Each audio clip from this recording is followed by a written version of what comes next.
Hey, yo, what's good? Oh, shoot, let me take the stocking cap off. My bad, y'all. Different show.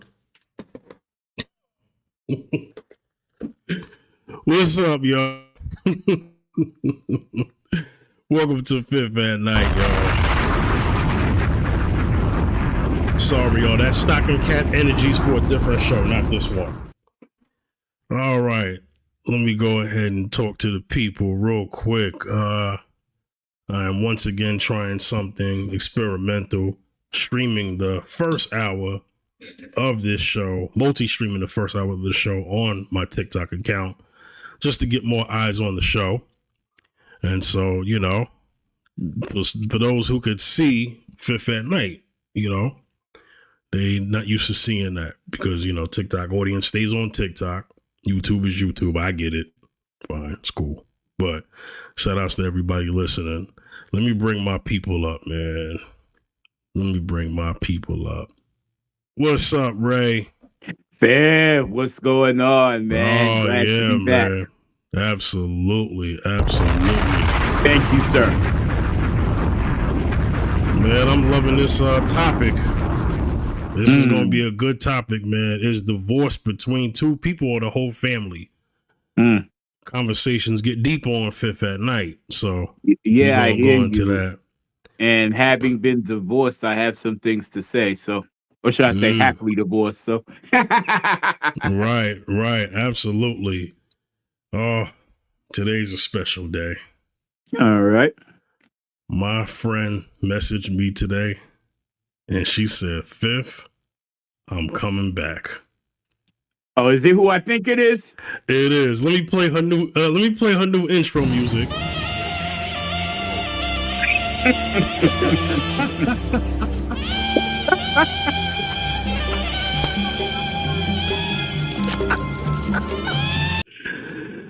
Jessica.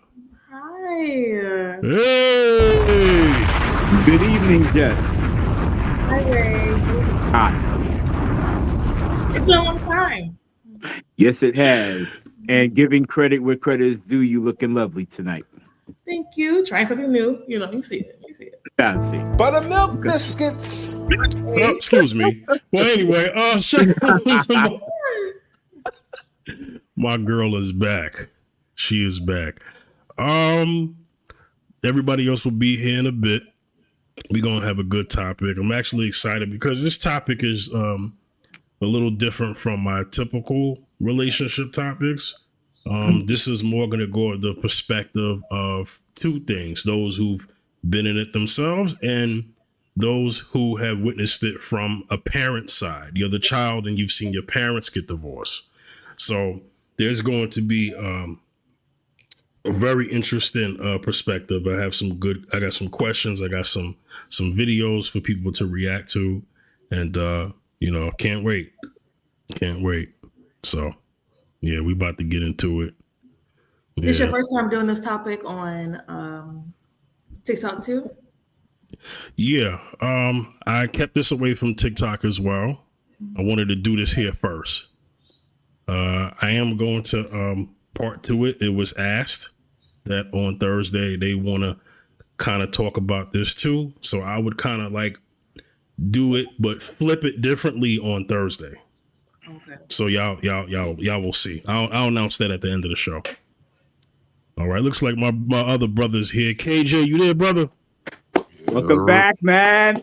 What's up, yeah. Look who's back. Hey. What's goody? Let me go ahead and hit this. Yeah. So I'm back home. I'm back home where I belong. Detroit, right? Yes, sir. Shout outs to you, brother. I'm back in my hood. Not really. I'm where the white folks is, but you know what I mean. Right. You back in your city. That's what I'm talking back in about. my city. Yeah. So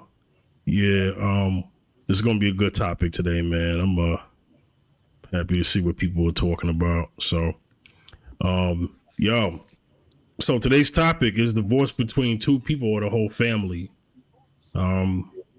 Waiting for Beyond. I don't know where Beyond at. But let me go ahead and do this, right? So raise your hands if your parents have been divorced when you were a child. Okay. Raise your hands if your parents got a divorce in your adult age. Oh, actually, KJ's camera's off, so I can't see his hand. KJ, you got divorced parents? My parents was never married. Okay, gotcha.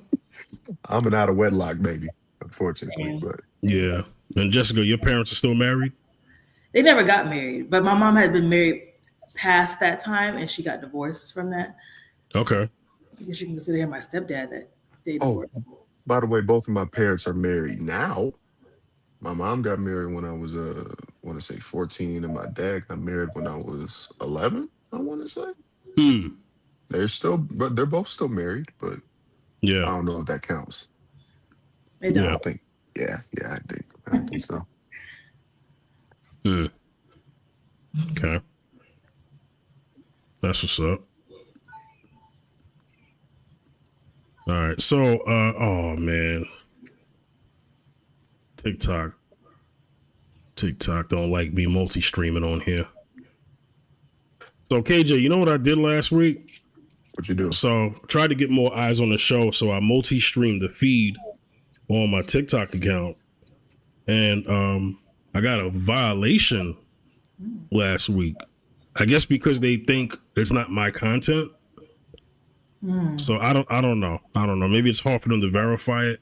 I don't know, but they're being real funny about it, which is kind of messed up. So then it kind of takes down my discovery rate. So what I was trying to do was stream the first hour of the show on TikTok so that people could come over to YouTube to see the rest of the show. Okay, so what you do is, do you have a second device or second computer? I got my phone right by me. Yeah, you could go live on your phone and stream the first hour there. That way they see your face and they'll automatically assume that it's just you. The only thing is they won't hear y'all. Yeah. So here's the thing. I don't know if there's a way for you to connect the audio per se. Yeah, it is streaming, but only my followers would see it. Just, can you do me a favor? Can you go on your phone and check my account real quick? Because I don't think they cut it, but they just was saying that I can't be on the For You page.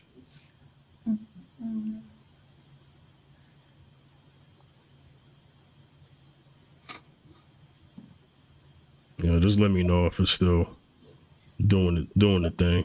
Yeah, it says you're still live. Okay. I see you pop up as a viewer.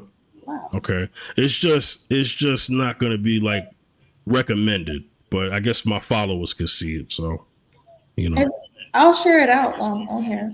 Okay. Thank you. I'll share it out on here.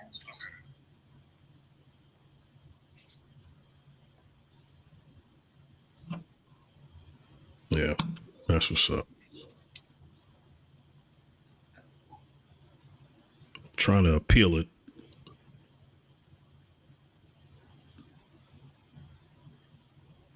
Man, I miss when China used to run TikTok, man. Because it wasn't all these restrictions. Right? Ever since the Ellison family took it over, man, Who was that? The people who own Oracle, which is also the same people who own Paramount. Really? Yeah. So Paramount bought the so Oracle was owned by, what's his name? Tommy Ellison? Whatever his name is. It's the Ellison family. So they own Paramount, they own Oracle, the company, and then they bought TikTok. The version that we're on now. China still has theirs, because that was the deal. China gets to still have their version, and then they basically got the version that we have access to. Remember when Mr. T got back in office, and then when you tried to get on TikTok, it was out. Well, he was part of kind of helping that deal for the Ellison family to get TikTok back up. You could say he has an influence on that because he was like, look, I'm gonna try to get TikTok back. How that happened was the Ellison family was like, oh, we'll get it. You know, so then China was able to do their thing.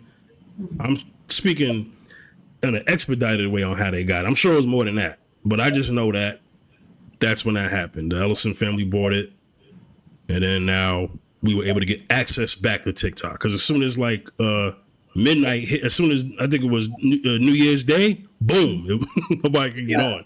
Yeah. So, but anyway, yeah. So let me get to what I want to play for y'all, right? So I guess the question would be this, right? So, oh come on, where my questions at? I got this stuff ready. So, is divorce only the business of the husband and the wife? Who wants to answer that first?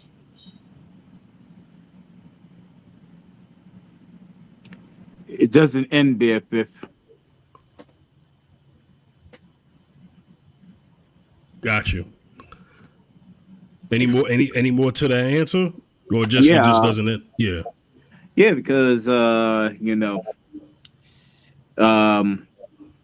having experienced my parents' divorce and having gone through divorce myself, I know that when it comes to the families involved, depending on the mindset and attitude and sometimes even the maturity level, that just could be it, especially if there are no kids involved. Now, in the case of my parents, I mean, people took sides, but there was no war because of me and my sister. And in my case, when I got happily divorced, there were no kids. So even though people had their mindset of who messed things up, they still had to stick by family, still had to stick by family, no matter who may have perceived to be right or wrong. So, Right. because I have no kids, it was a clean break. So family sticked with, the respective parties. And I would say that it would be a clean break a lot of times if the married couple didn't really do what I think people should do biblically. Like what I think is modeled biblically, where the families are coming together for there to be a union, right? And a lot of times in this modern sense, we're pursuing people on an individual basis, we're vetting them on an individual basis, and we don't really consider or include our community. But I think when people are involving, like the moms, the sisters, the fathers, the uncles, there is a loss there that does affect more people than just the two people in that union, because it's supposed to be a family coming together. So a mother can be losing, a bonus son, or a father can be losing a bonus daughter. Nieces and nephews could be losing, a nice fun auntie. I think there's a much greater loss when people are doing it biblically because they're combining their families together. Yeah, real quick before I let KJ go, this stream is this is the first hour of Fifth at Night, which is an original YouTube show. To watch the show, you have to go to YouTube at Fifth General TV. Go to YouTube, go to my account at Fifth General TV. I am streaming the first hour of Fifth at Night on my TikTok. The first hour, but if you want to see the rest of the show, you gotta go to YouTube. Okay, this is all to bring my TikTok audience to YouTube. All right. KJ, man, what do you think, man? Is divorce, what was my question? Is it only between the husband and the wife? What do you think? Yes. For the most part, I think the only people that are directly involved in that said divorce is the children, both biological and stepchildren, depending on the marriage dynamic. But everybody else's involvement is strictly optional. They're not entitled to another to another collective's marriage. Um, Having access to that marriage is a privilege. So maybe it's just me and me being a private man, but if I have a if I was married, right, and God forbid it just didn't work out for whatever reason, right? It's not a question of coming to coming to a collective of people and asking them, is this the right move, right? I've grown enough to know what decision I need to make in that moment, not only for the safety of myself, but possibly the safety of my children. Because as a father, that's just something that I would have to do. Mind you, I don't have any kids, but just just hypothetically, that's something that I would have to understand. Um, on the flip side, right,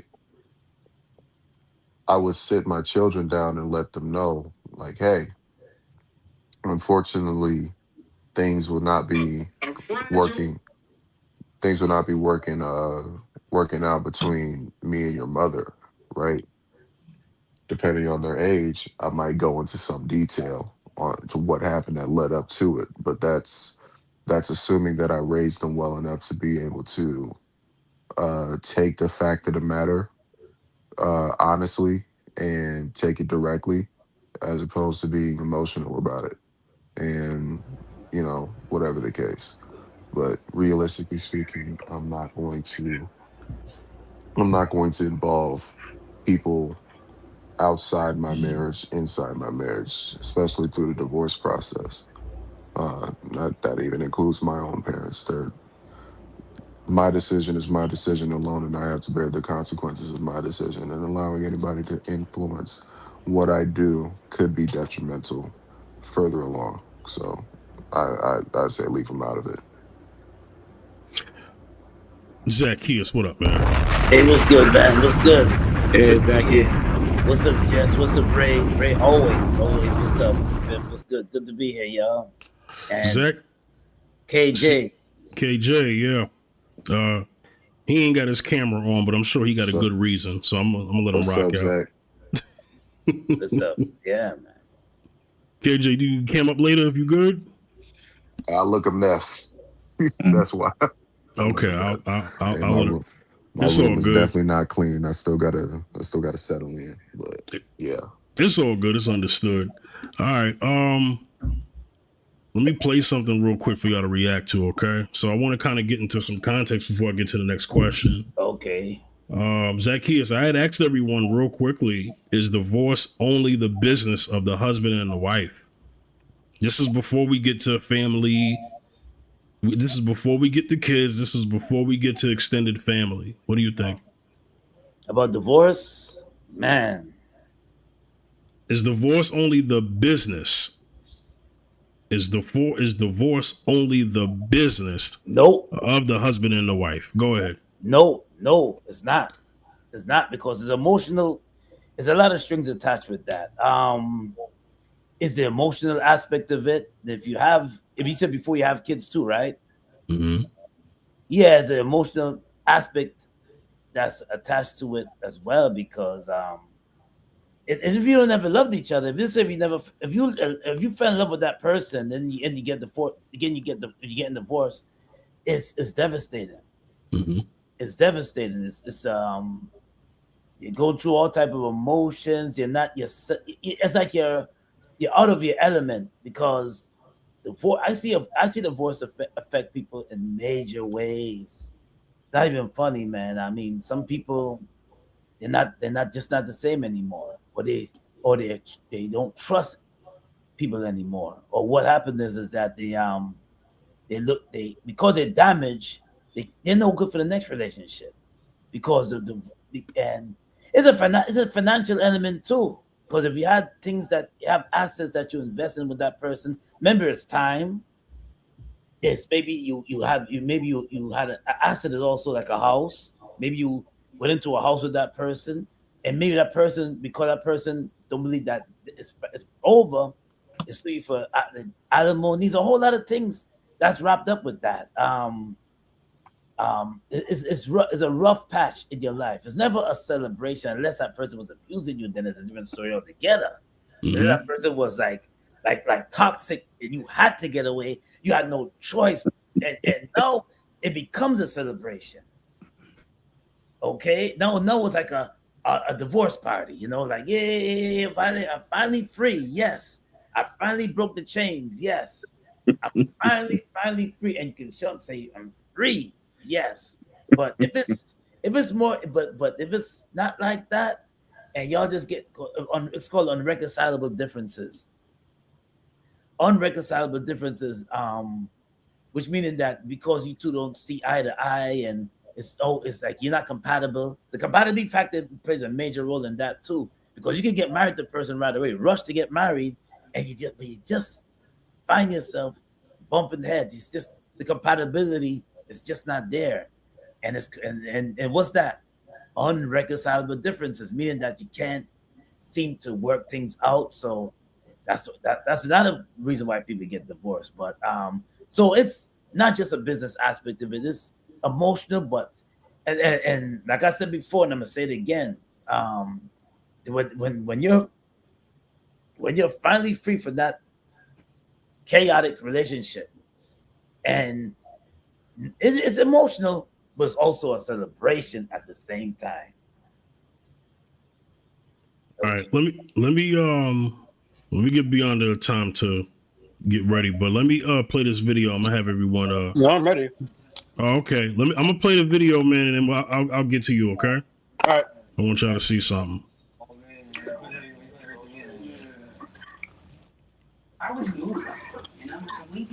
With my wife, who Tina decided to go her own way. That's why you don't see her right here. But she want to go do something else. That's fine with me. We had our run.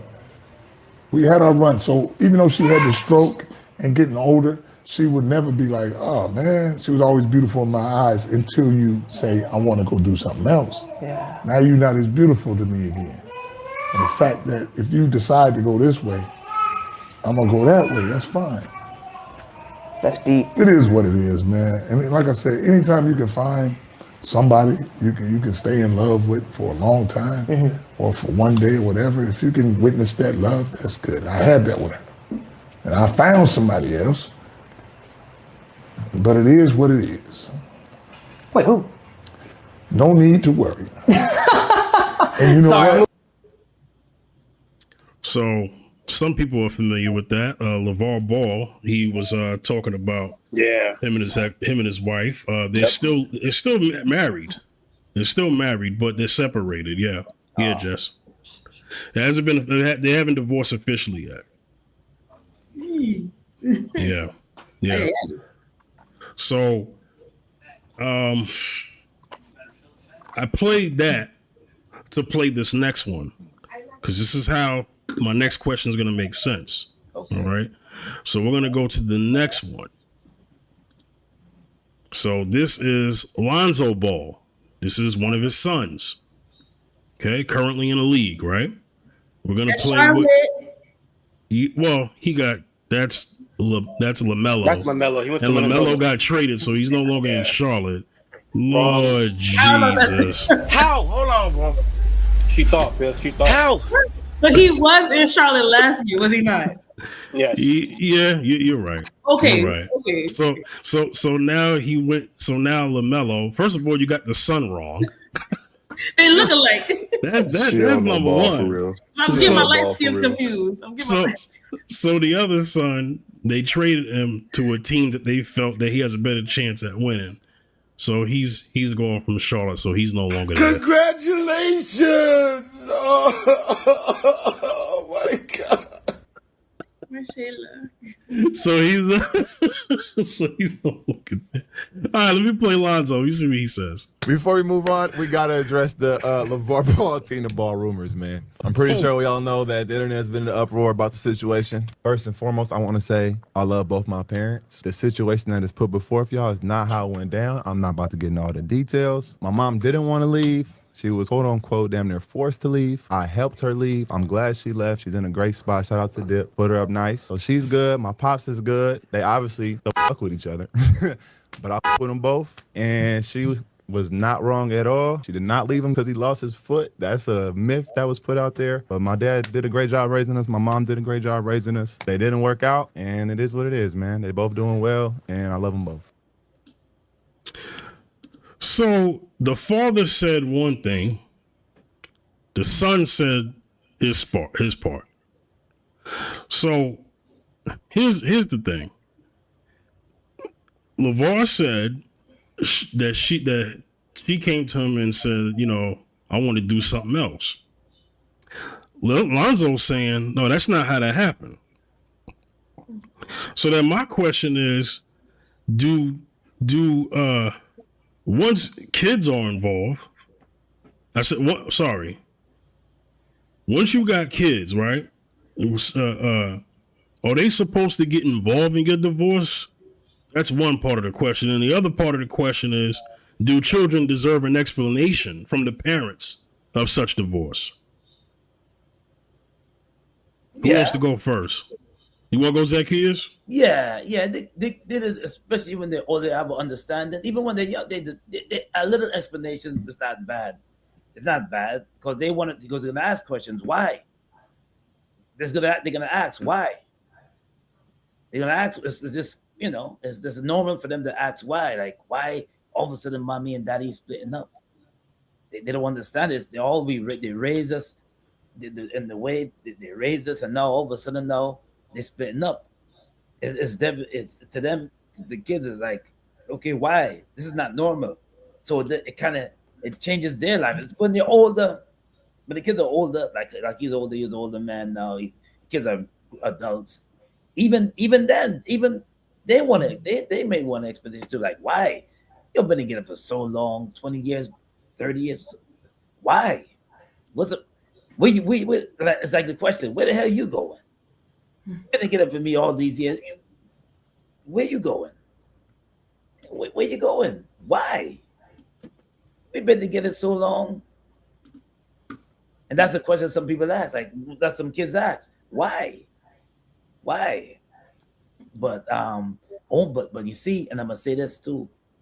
Behind closed doors, or you know how you feel about that person behind closed doors. You know how the relationship is. Nobody else knows but you and her in the room. That's it.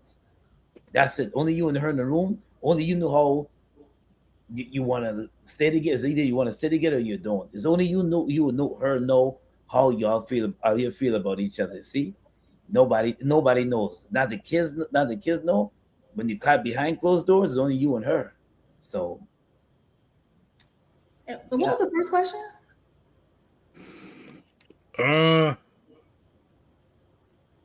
Once you have children, is it a family issue? That's one part. And the second part is, do children deserve an explanation?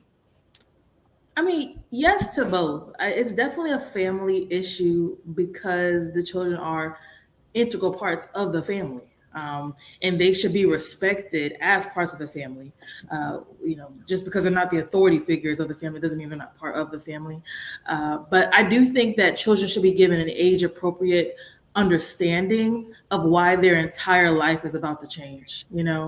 I don't think that parents should sugarcoat that. I don't think that parents should be lying to their children. I don't think that's a great example of how to handle conflict, one, but I also don't think that the child should be growing up with this idea of that my parents lied to me and that there's just some level of mistrust that I have with my parents. As much as I think that children should be involved in the vetting, dating process of who you marry, again, I do think it's a community thing. Like, a union is a community thing. So it doesn't just affect you and that person. It affects everybody that you're attached to. So yes to both questions. Ray, you got anything? Yeah. Goes back to what I said previously. I would just yes to both because,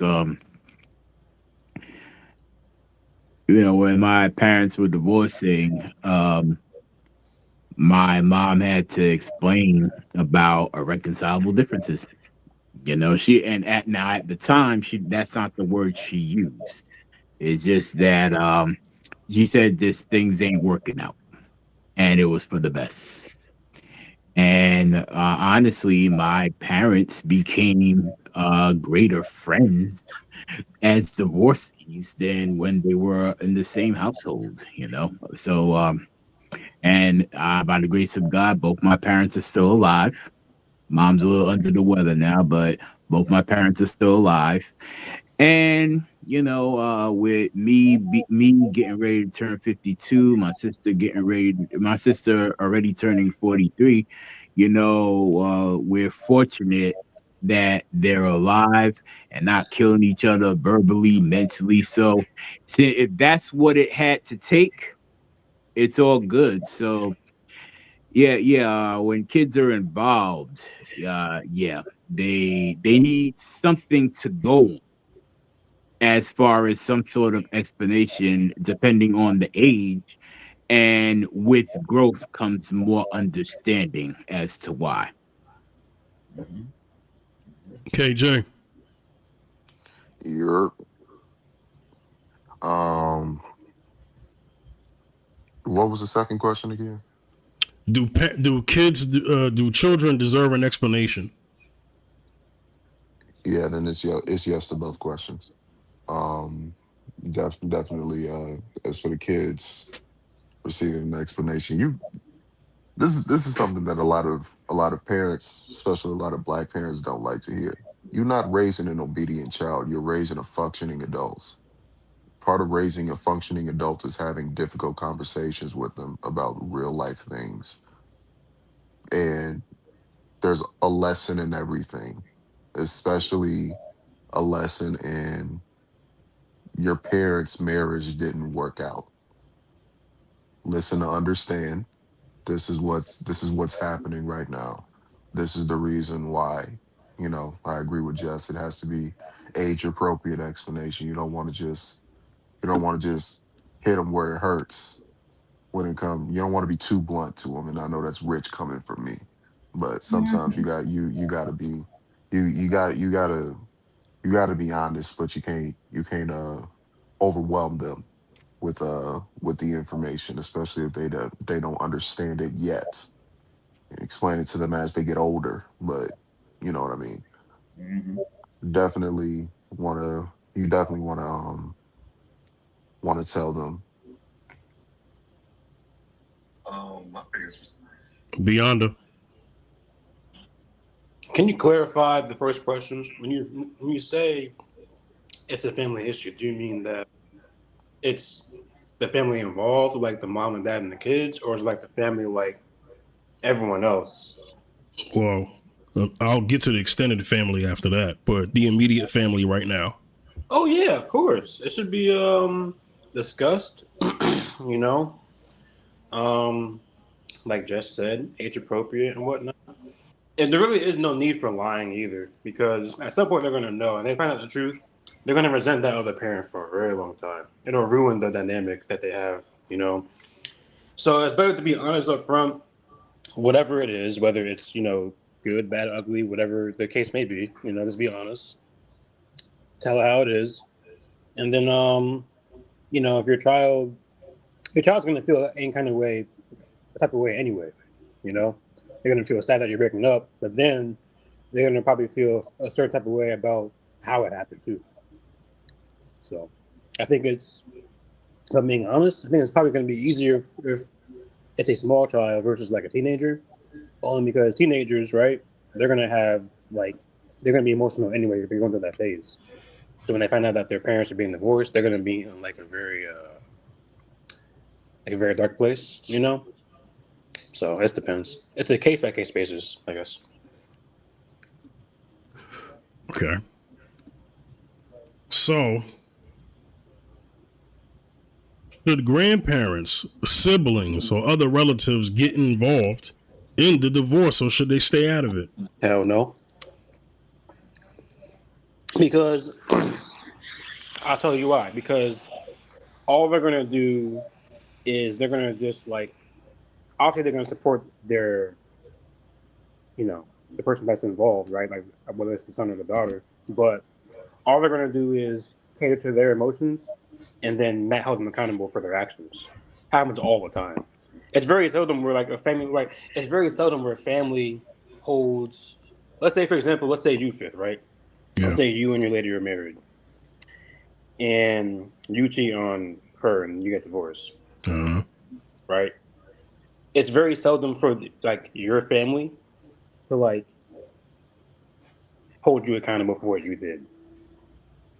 They're gonna just like cater to your emotions and make you feel good about whatever, while not like holding you accountable. It happens quite often where like family members don't check the ones who caused the problem. So it shouldn't be involved at all because all they're going to do is make it worse. Well, I would say that the families getting involved should be happening before the divorce even begins. Like that whole kind of mediation period of your like if you trying to impart your opinion into the situation to try to steer the ship, I think should happen before they have decided to divorce or somebody has decided to divorce.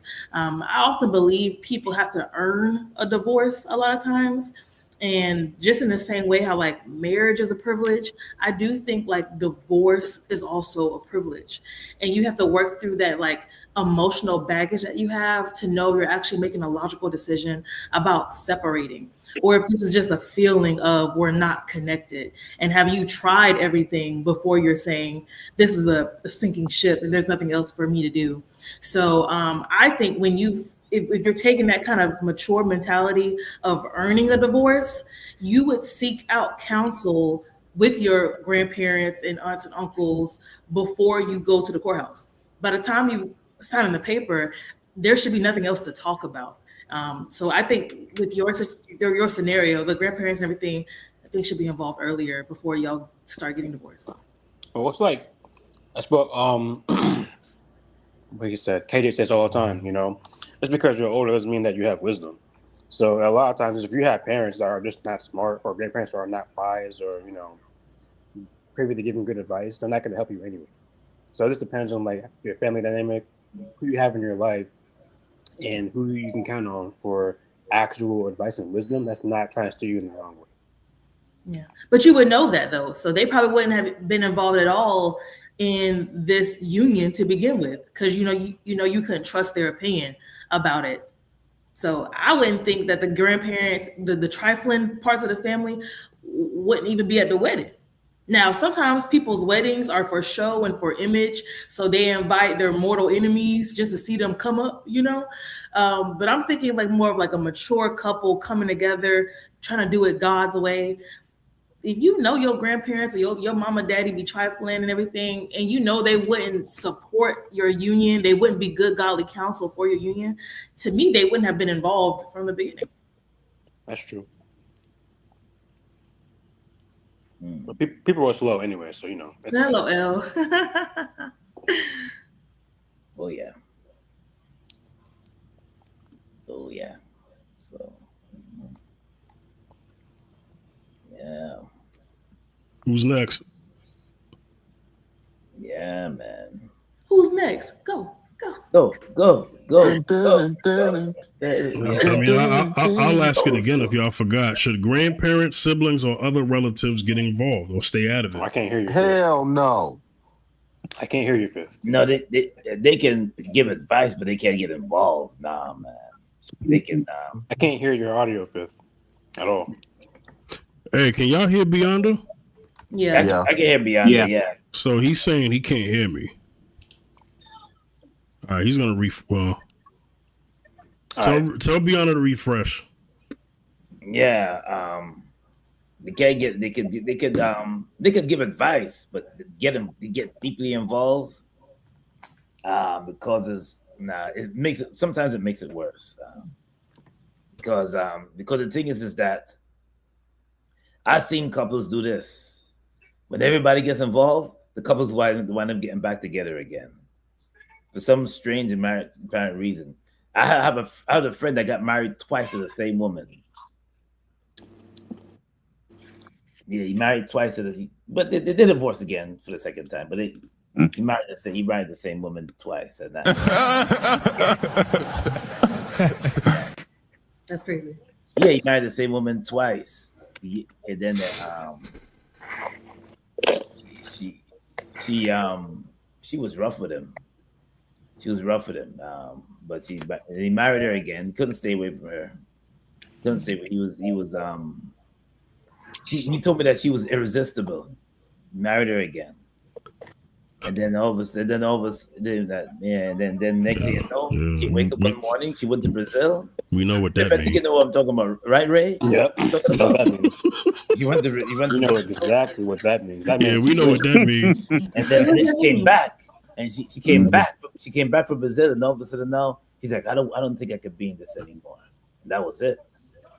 But he's married again. He married somebody else again. You know, but, yeah. That's crazy. He believed in the institution of marriage. That's why he married again. This is his fourth marriage. Married. Damn. Yeah. So we don't have the capacity. Hopefully it sticks. Yes. Hopefully it can stick this time. Yeah. Yes. This woman. I met her. She's a good woman for him. Very good person for him. Yeah. So is he a good person for her? Yes, absolutely. Yeah. He is. He's a very decent guy. Very decent guy. Just that I introduced him to the girl that abused him. You know, and I didn't know she was like that. I didn't know. They have a kid. I didn't. You know, I don't know that. You know, but this time, this time around, I guess is a blessing. This maybe, hopefully, Lord willing, is a blessing this time around. But yeah, he married the same woman twice. I've never. Yeah, there's people that do that. They marry there's people that actually do that. Yeah. If they can stay away from that person, they marry them again. Yeah. People trying to do it one time. People doing it 4 or 5 times. I love that film. Yes. Yes. Everybody's life gonna be different. Yeah, right. But all right. See, I ain't want to even touch on that. Maybe that's for a different topic, but I'm gonna have a comment on it. Yo, 4 times. 4 times. The problem is who? The person doing it. Thank you. Yeah. Well, is it technically 4 because he married the same woman twice? So twice. I mean, 3 women. He just said 4 times. He married 3 women in his lifetime. With the same type of woman, those 3 separate times or 4 separate times? Hey, that's a good question, KJ, because why did the divorce of the second woman happen before he got to his 3rd woman? Well, some people believe that they need to be married. And he's happened to find, and he can't. And some people believe that, listen, he's a Christian. He says that basically that what the Bible says about it, if you can't, what the Apostle Paul said, if I cannot control myself, I gotta get married. And he met the woman. And fifth, dearly beloved. Fifth. Come on now, bro. And they care about nothing else. And he likes Spanish women. He only married Spanish women. Oh Lord. That's it. He told me that. He said, I won't even go marry a Latino woman, a Puerto Rican woman. That's it. Dominican or Puerto Rican. I said, okay, that's it. And then he married I know the girl he married in the beginning. I met all of them, but actually, I met all the women. He always introduced me to the woman he married. I said, is this the last one he married? I said, oh, you married to her? He said, yeah. I said, oh, wow. So I counted. This time I counted. I said, this is 4 times you got married. They said, yeah. That's okay. He believes in marriage. He believes in it. Well, how long are these courtships? Is he like 90-day fiance? How long are these? Good point, Jess. Well, how long are these marriages, Zacchaeus? The first one he married was 10 years. 10, okay. No, 15. You're adding 15 years, yeah. So 15 because you're adding up the years total when they got remarried. Yes, and then he remarried her again later on. He married somebody else, after her. and then he divorced that woman. Then he married. Then he went back to his original woman. Wait, hold on, Yeah. bruh. My math. That's crazy, bro. My math did something. Yeah. So wife one, divorce. Yes. The second marriage, Yes. was it wife two, or he went back to wife one? Or, That was wife two. okay. So he went. This is what he did. He went wife one, got a divorce. Got wife two, got a divorce. Got a divorce. Now, he went how back long? to wife one. He went back to wife one. He went back to wife one. Yes. After the second wife. Yes. And then divorced that one guy with wife three. And then, exactly. Who got it? Yes, he got it. Beyonda said that. But, yes, Beyonda got it. Beyonda got it. Yes. But before we leap, yeah. How long was the marriage with wife two? Several weeks. Months. Only months. Months? They didn't even make it a year? Yeah, because she oh my God. She stepped up. She cheated. So we don't have the capacity. Wait, but how long did they court or date? Like each time he got married, how long do you know how long he was in the process? Only a few months. Only a few months. Yeah, only a few months. Like few months. That's like it. four. Four, 3 months. Four months. Yeah. Jess, he marries quick. He says, "Look, I already had one wife. Go to the next one." That dude said it's too late to turn back now. I like that song. I believe I'll fall in love. Too late. Oh God! Yeah. Somebody stop him! How many times did they play? Let me ask you something. When you get married to your third wife, what wedding songs do you play then? At that point, you just you can't play. You can't play Case's "Happily Ever After" no more. Third time's a charm. You don't have to look no further than me. But this last wife right here, she's 56. And how old is he? 51. Oh, okay. How old was I can't believe I'm doing this, Zacchaeus. How old was the first wife? How old was the first one when they got married? They're around the same age. At the time he got married, he was about 29, 30? About 30. Okay. How old is the final boss wife he got right now? Let's hope. 56. How old is she? Yeah, how old is she? 56. 50. Okay, so he stayed within his ages. That's why he keep getting a divorce. Yeah. You're funny. You're funny. Congratulations! Wait, what does that mean? Oh, I get it now. Okay, that's crazy. Wow. Yeah. You're telling him you're saying that they younger. You know what I'm saying? Yeah, man. He should have got him a little young tender, young tenderoni. Yeah. Well, you would have been divorced faster, then. Yeah, man. He got married before because like. But I mean, I appreciate the enthusiasm. You know, we need more of that in the men folk. Yeah, I mean, not quite. Not quite like his story. Not the same. You know what I'm saying? I'm saying his enthusiasm about wanting to unionize. I think that's yeah, because he wants to clap cheeks. That's what Zacchaeus said. Zacchaeus said that when they asked him, "Hey, brother, why you keep getting married all these times?" and he's quoted this, when Paul said, "Dearly beloved." Yes. It is better to marry than to burn with passion. I heard that. But to me, that could be, I'm trying to clap, or that could be, I really want to be pure. I really want to be pure. Right. And so I think this is my one way. Like if this is my one reason to be pure, then I'm gonna do it. And they just don't think about the decision holistically. So could I say, because he was with first wife for 15 years. Yeah, could I say that she was just a booty call for him? Wait. What was the distance between the first wife and the second wife after they got? Good question. What was the distance? How many years apart? How many years? Yeah. Well, he married the first one he married, the wife number one he married for 15 years. Long time. 15 years. They have a child. They have boy. I know the boy. Boy is about 16 now. Yeah. No, Daniel. he's saying this Zacchaeus. He's He's saying saying after he they got a divorced the first divorce. wife, how long was it until he got the second one? Oh, very short. Very short. How short we talking? How short we talking? Oh, very short. Like I would say less than a year. He knew that was the one. Damn. Excuse me, miss. What's your name? Where are you from? And can I come? And possibly, can I take you out tonight? Like that, sir. Yeah. And that second one he met online. The second one he met online. He met her online.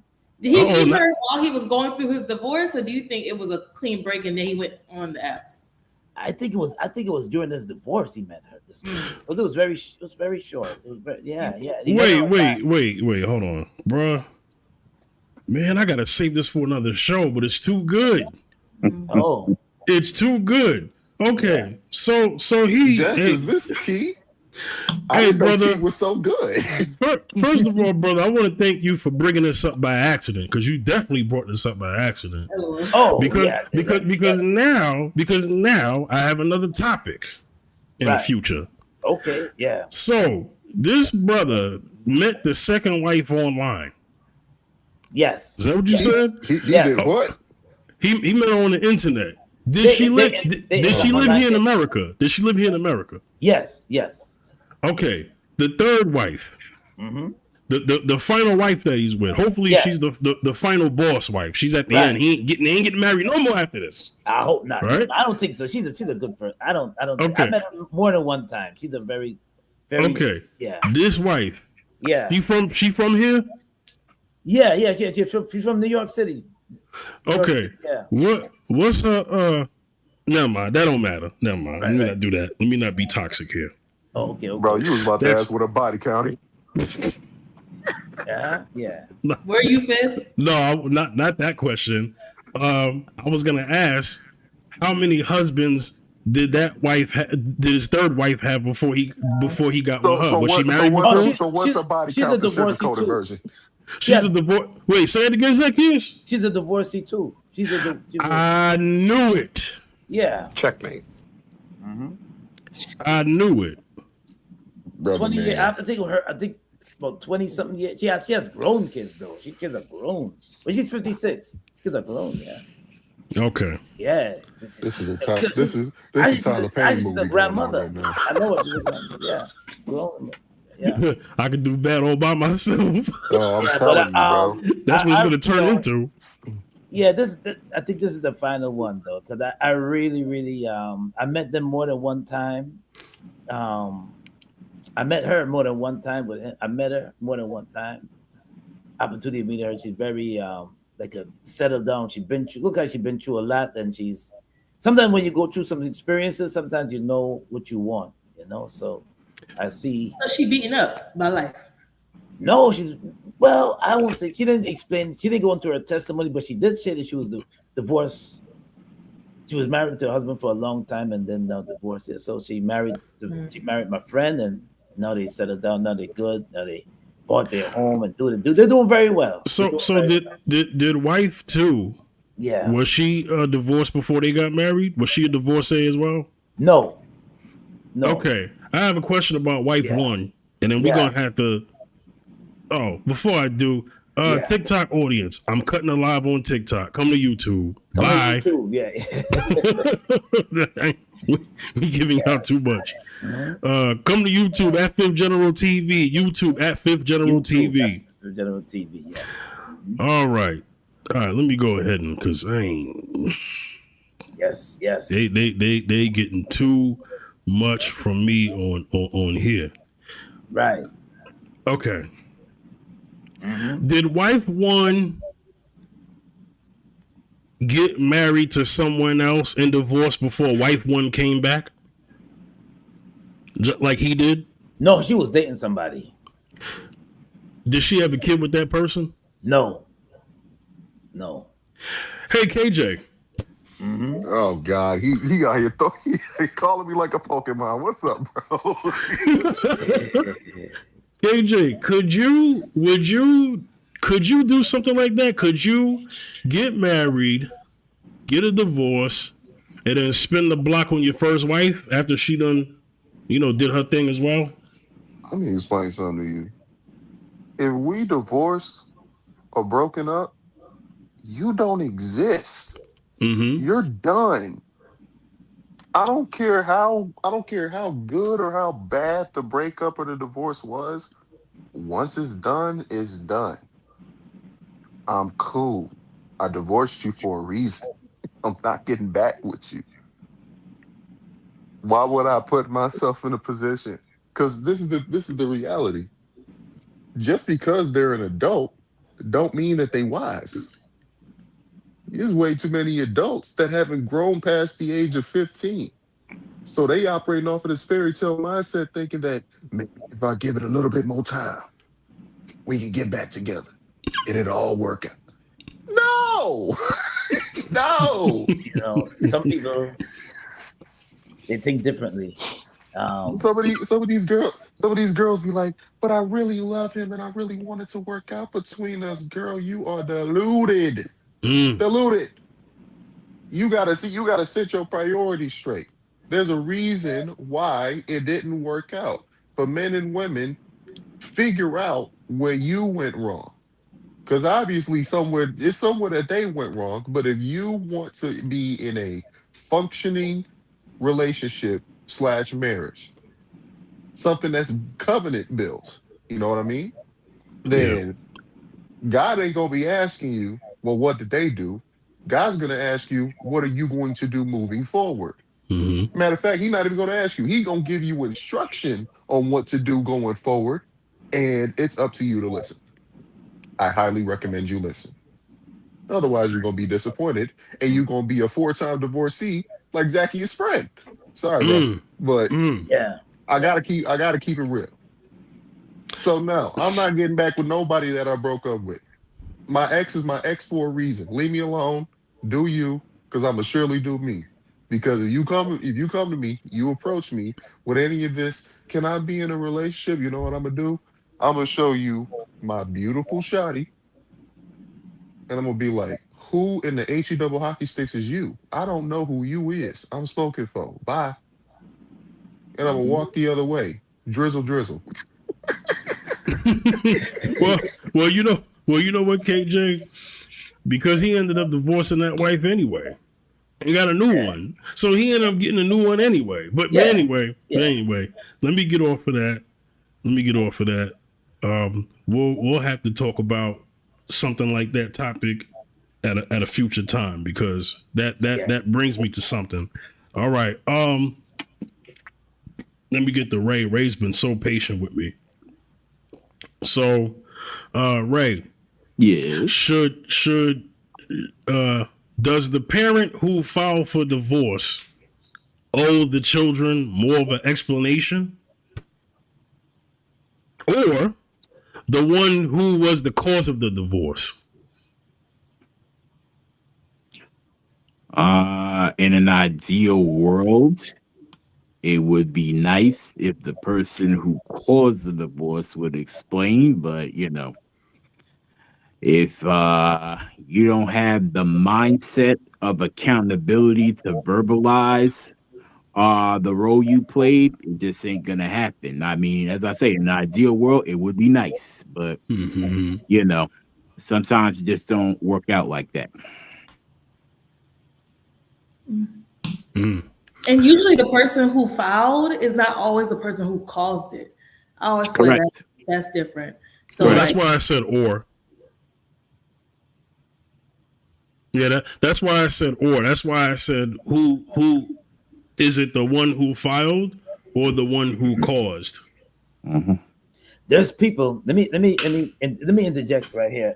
This because I've been around a long time. There's people that you could be sleeping with, and you're married to them for a long time, and they can get up 2 more mornings. They don't want to be with you no more, and it don't have to be a reason just behind. suddenly, Zacchaeus, Suddenly, suddenly out of the suddenly, blue, they out of wake the up and blue. they say, "I hate this woman."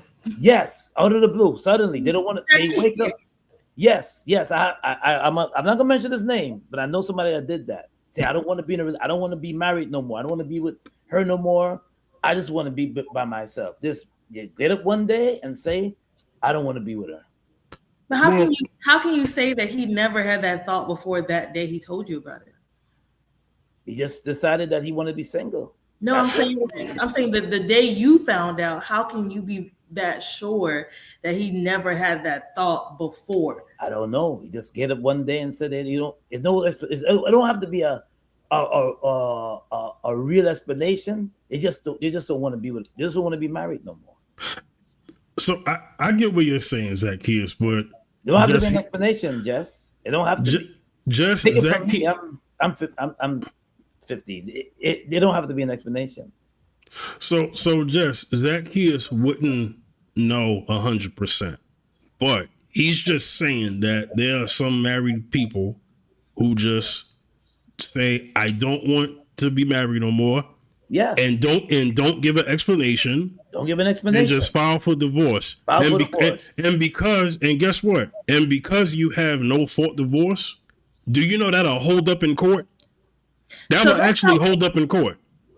That's not what I'm talking about. I'm not saying that divorce or the wanting to break, like that action of breaking up can't be swift. What I think is being conflated is saying that it was a random thought somebody had on a Thursday afternoon that they wanted to divorce and went with it. I'm saying that that doesn't compute because there's no way the relationship was perfect. And then on a random Thursday afternoon, this person woke up and said, I'm gonna start cheating on my wife, or I'm gonna start beating on people. I'm gonna start doing this. Like, there had to have been a death by 1,000 cuts kind of vibe where there was a loss of trust, a loss of intimacy, a loss of respect, and it just culminated. I think I'm saying that right? Culminated, into this decision that feels abrupt. But I don't think any of us have ever made a decision off rip that we just came to. There was something in our brain that started in our mind, and then it manifested into us doing something in the physical. But I believe everything starts in the spiritual. So you trying to tell me that they just made a physical decision off rip and nothing started in the spiritual first, where they had a thought about? You got it. I don't like what you got it. I think the thing about that is, if I may say something. Yeah, go ahead, Ray. Go ahead. Well, the thing about that is just what you're saying is very poignant, but I think in the case that Zacchaeus is talking about, whatever the manifestation was, it wasn't verbalized. Just the end result was. Bottom line. That's right. Yeah, and that's what I'm saying. I feel like we can't use that story to say that just randomly these marriages break up, because Zacchaeus, respectfully, wouldn't know when that thought first entered into his brain. Agreed. So if that ever happened, where the thought 2 weeks ago into the friend's brain, and 2 weeks later he told Zacchaeus about it, I don't think we can say that was a random happening. But it's random to him. It's random to Zacchaeus because he only got the verbalized end result. He wasn't part of the beginning thought. That's why Zacchaeus phrased it the way he did. Right. Yeah. And I can understand that, but we all know from like a human standpoint, right? Mm. Like a human standpoint. I do. I get what you're saying. So I'm not saying that Zacchaeus had to say the story in a certain way. Mm-hmm. All I'm saying is sometimes we have to take our friend's POV with a grain of salt, because we don't really be knowing what was going on. And then all of a sudden it feels like a sudden divorce, but they were probably beefing for a long time. That's what people say, like, oh, well, 86% of women initiate divorce, which means she wanted to leave the relationship. I'm like, you think that marriage broke apart when she walked into the courthouse? Like, you think the second she walked into the courthouse that marriage is falling apart? No, it can happen. Or sometimes, like, I had know somebody that just say, I realize I'm not attracted to this type of person anymore, so I'm gonna walk away. That's a person that's not really Oh, Jesus. mentally ready for a marriage. And I'm like, why did you get married in the first place? Oh, If God. if you just married her just to marry her, then why did you marry her in the first place? If Yeah, you're but not- there's signs. So I'm going to. Yeah. Oh, God. I hate the. Okay. Jess, you're not wrong. You're not wrong. Because I have this example, right? Jess, I won't say what our text was about, but you text me. Obviously, that's a decision that you made before you text me, right? Mm-hmm. Okay. But it was new to me because you text me today, right? Mm-hmm. So we all understand that decisions before they come to the surface are already made. It's just that it comes to the surface for everybody else to know afterwards. So that's a concept that all of us understand. I would say to Zacchaeus, right, on the attraction part, there are signs. So I would say the number one sign is the physical intimacy would probably have to stop at some point, or at least slow down, almost to a screeching halt. You probably, because we talking about married couples, right? So we're gonna speak like adults. So you got married in the early years. Y'all were, getting your grind on. 5 days a week, twice on hump day, right? Okay, so then now you go from 5 days a week to once on hump day. Then you go from 4 days a week. Then you go from 3 days a week. Then you go from 2 days a week to 2 days a week to 4 times a month to 4.5 a month, 2.5. Okay, y'all know what the half is. I shouldn't have explained it. Oh, So it could be one-sided. It could be one-sided, but now you're getting half of of the you're getting half of the work. Okay, I would think as a husband, I'd be like, something's wrong because we used to go at it like rabbits, like dogs in heat, cats in heat, probably, and then now we gotta schedule the bump and grind. We used to just do it spontaneously. You used to be doing laundry, drop a sock, and then we was going at it. Right. But now I'm wishing for us to go at it. My wife has disconnected from me intimately a long time ago before she woke up and said, you know what, I'm not physically attracted to you anymore. It's a painful thing to say, but yeah. Right. So this is what I'm saying about those particular signs, right? If that's the reason for the divorce, abruptly would be somebody got caught doing some infidelity. Okay, now that's an abrupt divorce because somebody got caught doing some Sorry, I was taking the dookie. My fault. Huh? I was taking the dookie. My bad. What? Don't you on air, right? Yeah, I know. What? Can we add that to the bloopers, please? Can we please add that to the So we don't have the capacity.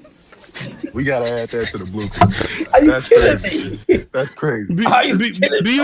Beyonda, I was saving this for Jess, but I'm gonna play this for you. I was rooting for you. We were all rooting for you. How dare you? Learn something from this.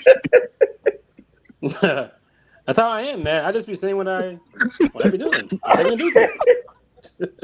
I don't even like You gonna do that in coughing. front of your in-laws? You gonna do that? Yeah, I do all the time. I don't care. What? I am me.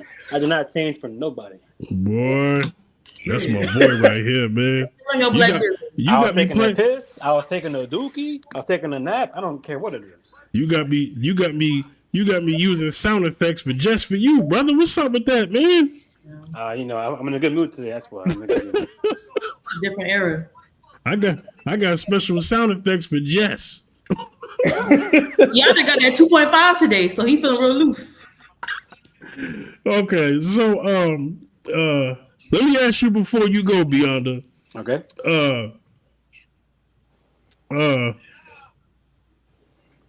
Should Does the parent does the He's so flustered by that Dookie comment, he don't even know where to start. That man is flustered. Bro came out of left field in North Carolina with that Dookie comment, bro. Golly. Ladies Warn and somebody gentlemen, next time, beyond Jesus. we got him. so okay, who owes more? Who's more responsible for giving the explanation to the children? The parent who filed for divorce or the parent who caused it? What do you think, Beyonda? Oof. Damn. That's a good question. I don't know, man. Cause I feel like the one who's getting divorced is gonna. Well, I don't really know because it's anecdotal. I don't even have like a general answer for this. I'll just say, from what I know, from what I've seen,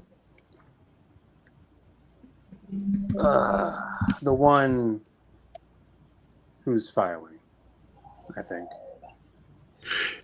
Interesting. So the one who's filing owes is the person who held to a explained higher. Go ahead. the one who's filing for divorce is able to explain to the children what actually happened because they're the ones who are like, you know what? After 10 years, 25 years, blah blah blah, I think I'm done. And they're gonna say what they feel because they're on their way out. You know, they're gonna be more blunt about how they feel. Whereas the one who is getting divorced, i.e., either the husband or the wife, whoever is, whatever, that one's gonna be in their feelings. So they're gonna just like say, "Oh, I thought it was going fine," and then they're gonna say it from that. Be honest. The question was the one who caused it. Yeah, the one who caused it. So yeah. Okay, well, damn, that's a good question too. I'm gonna go ahead and say the one who caused it. So Beyonda, I think in most cases the one who caused it says the least amount of stuff. Mm-hmm. I don't know about that. Only because it depends. Like I said, it depends who's the one that did it. And like if that person's honest anyway, then they're gonna just be honest with what they did because you got caught in 4K. You can't really you can't lie your way out of this one. Okay, so Beyonda, if they weren't honest in their marriage, what makes you think they're going to be honest to their children?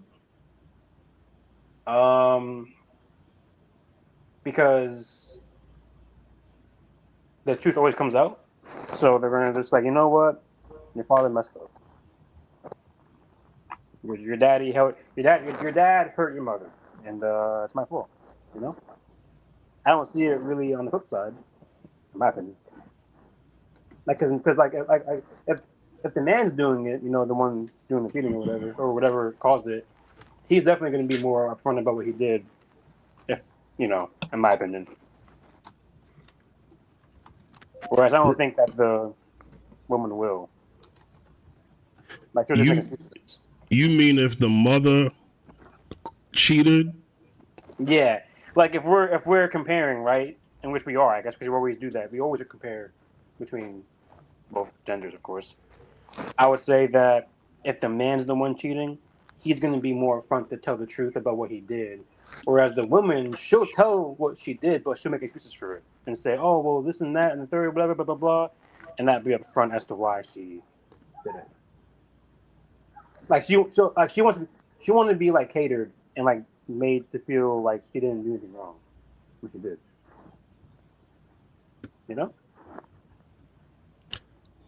Jess, you have a response? No. Well, today must be sunny outside. Yeah. You know what I think? I think she's easing back into it since she's been gone for a couple weeks. So, okay. I'm a new woman. That's what I'm talking about. Shout outs to you being a new woman. That's what I like to hear. Ooh, I played the wrong sound effect. That's so used to your Sorry. But I'm sorry, they're right next to each other. You get my point, though? Does that make it a little bit of sense, at least?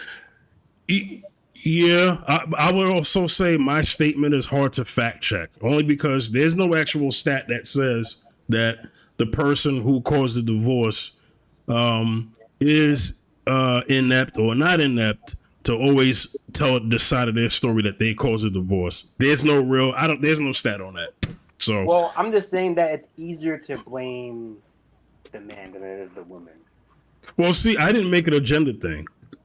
I just talked about who caused it. So if the mother cheated, the mother cheated. The father cheated, the father cheated. They would be the ones who caused the divorce. You could cheat and file at the same time. That exists too. But what I'm saying is yes. right. But what I'm saying is, we don't. It's assumed that the one who caused the divorce typically is kind of late to the party of explaining to their kids, yo, I messed up. Now if you or a man or a woman who operates in integrity, although you didn't operate in integrity when you cheated, but you can still make things right and still operate in integrity by at least telling your kids, I messed up. You know, that could happen. You know what I'm saying? So, there's that. What I'm saying is most cases, a lot of children have been, I grew up with we've all been kids before. We've all been in high school, middle school, whatever school you want to talk about.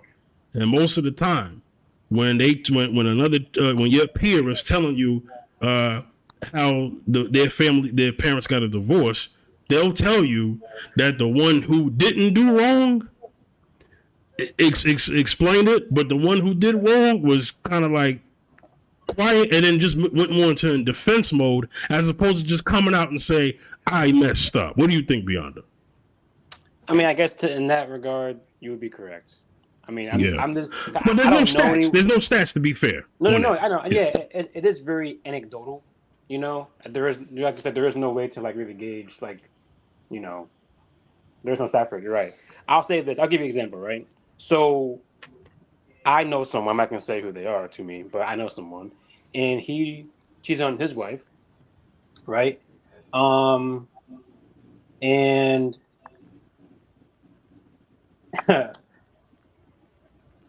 he was a little bit, but he was upfront about it though. He didn't like lie about what he was doing.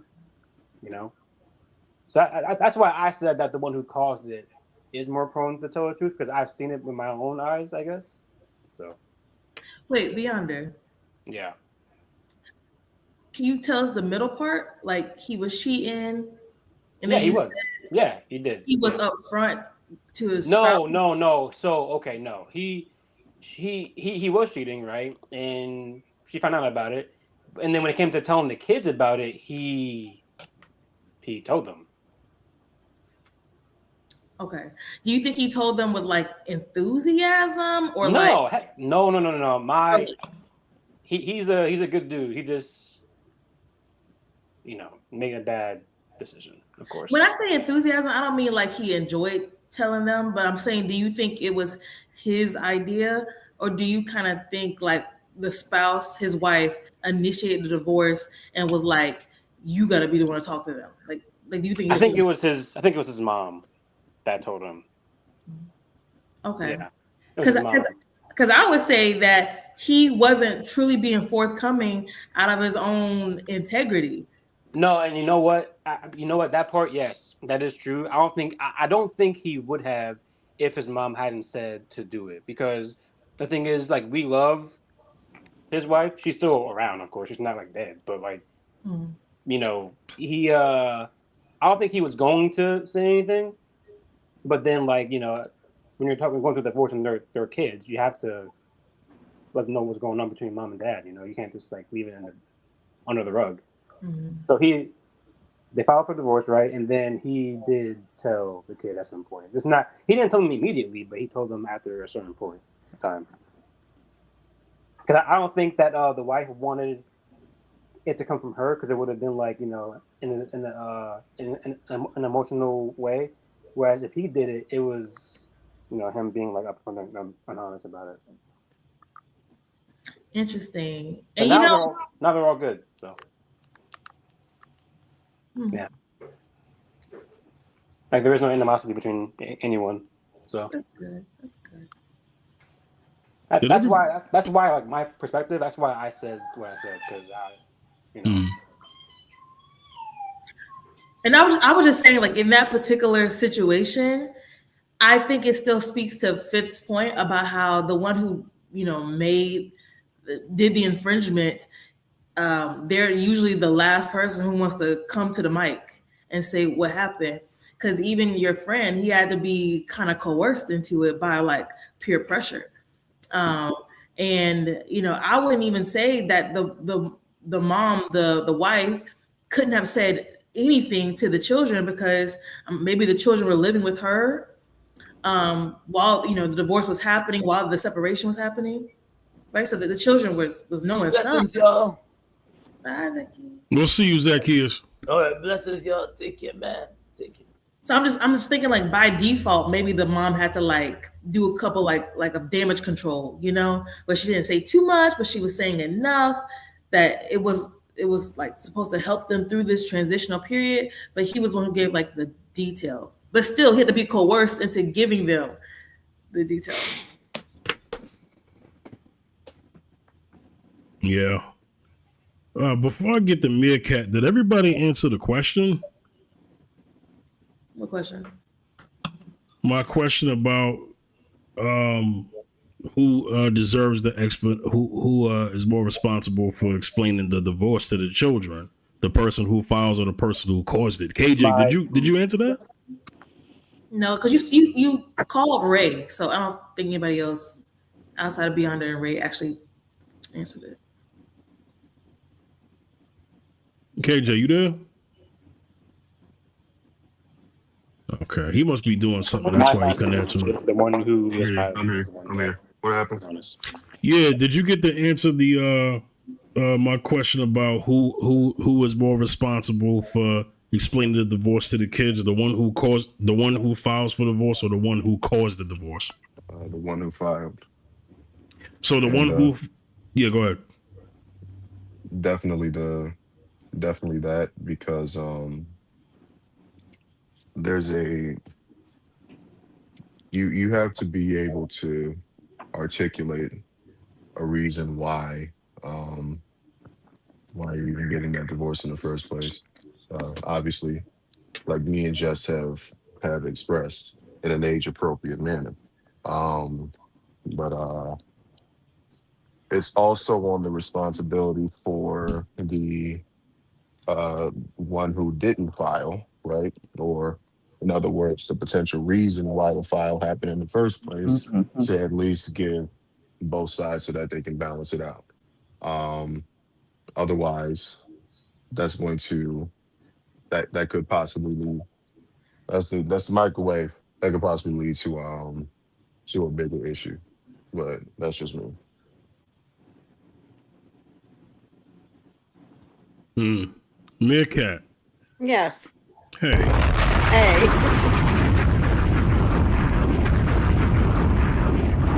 So, we're a little further. Well, further in the show, so you missed quite a bit. Yeah. We had one of our renters is from Germany, and so he's leaving Friday. So we had dinner with him. So that's what put me, getting behind. Coming on. That's okay. I'll try to catch you up to speed. The topic is divorce between two people or the whole family. So we went into some examples of parents when they get a divorce. Do they explain anything to the children? Should children get involved?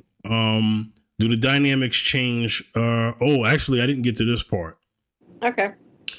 So I kept everything when they're children, but I showed an example of adult children witnessing their parents' divorce. I played a video from LeVar Ball and his talking about his divorce, and his son Lonzo Ball, which is a basketball player, grown man. Okay.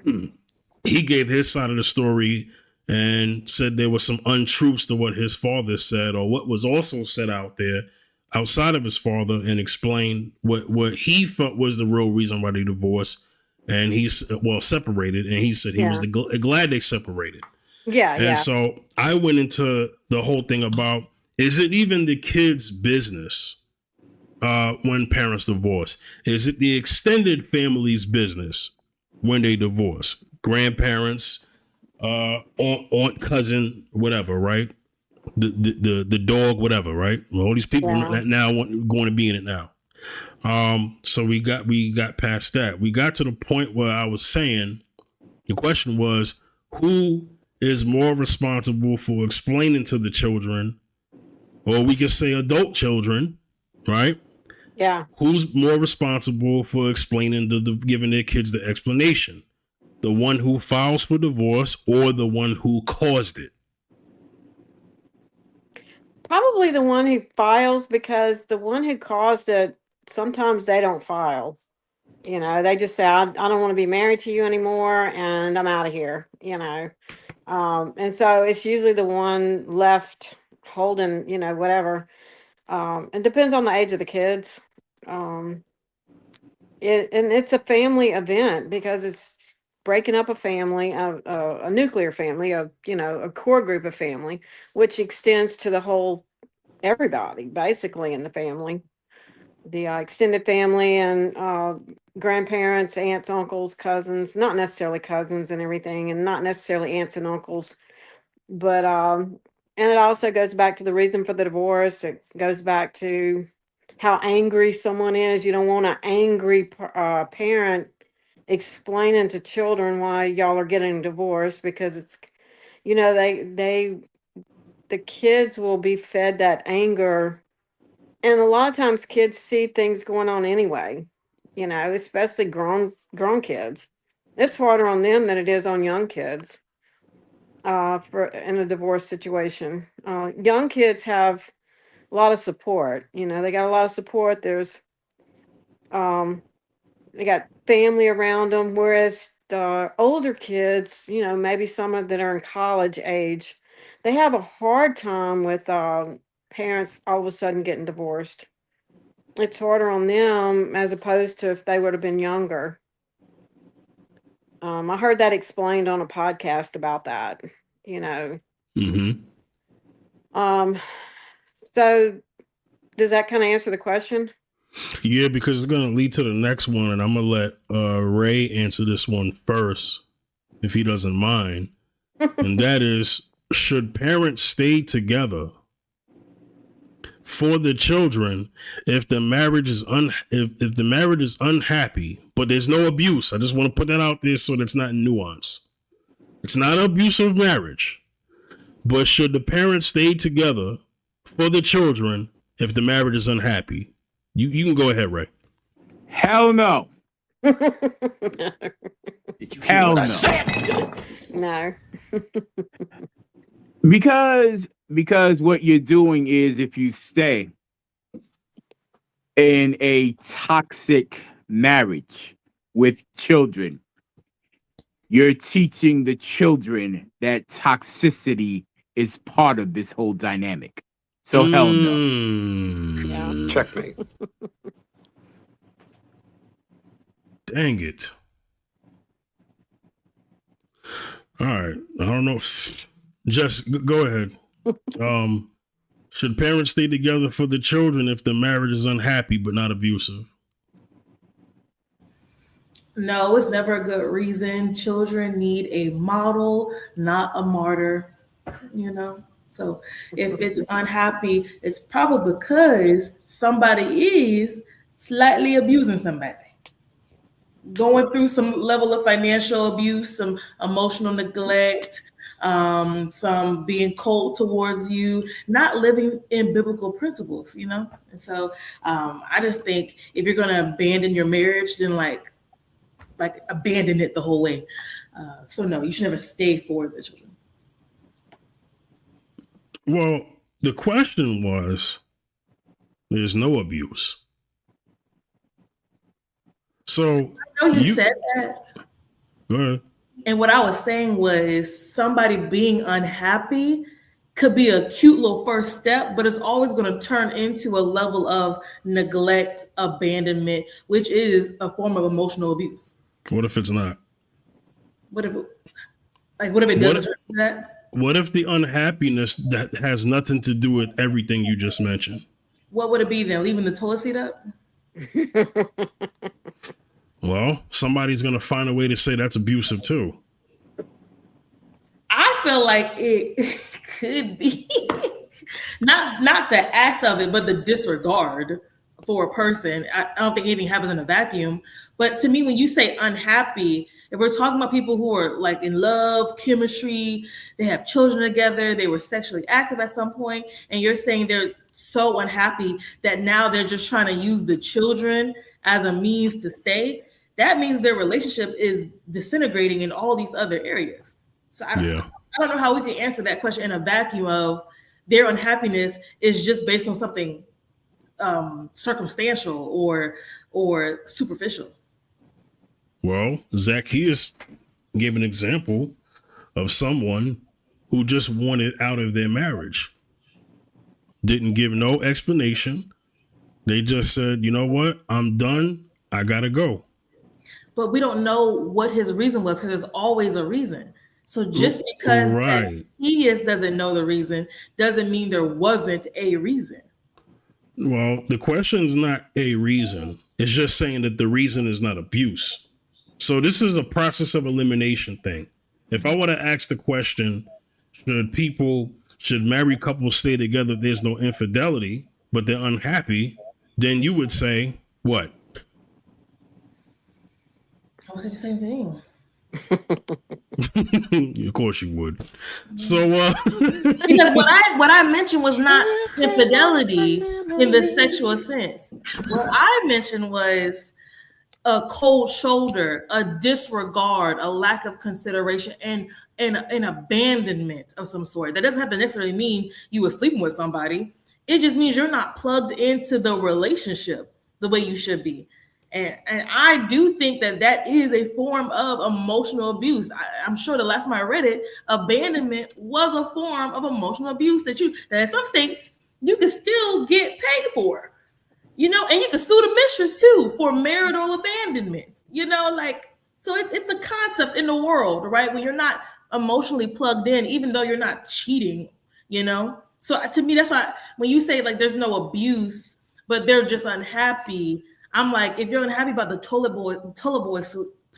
bowl seat coming up, then I'm like, you wouldn't be using your children as the reason to stay. You would use something like sex, or they got a lot of money, or they're still cute, right? You would use something else like that.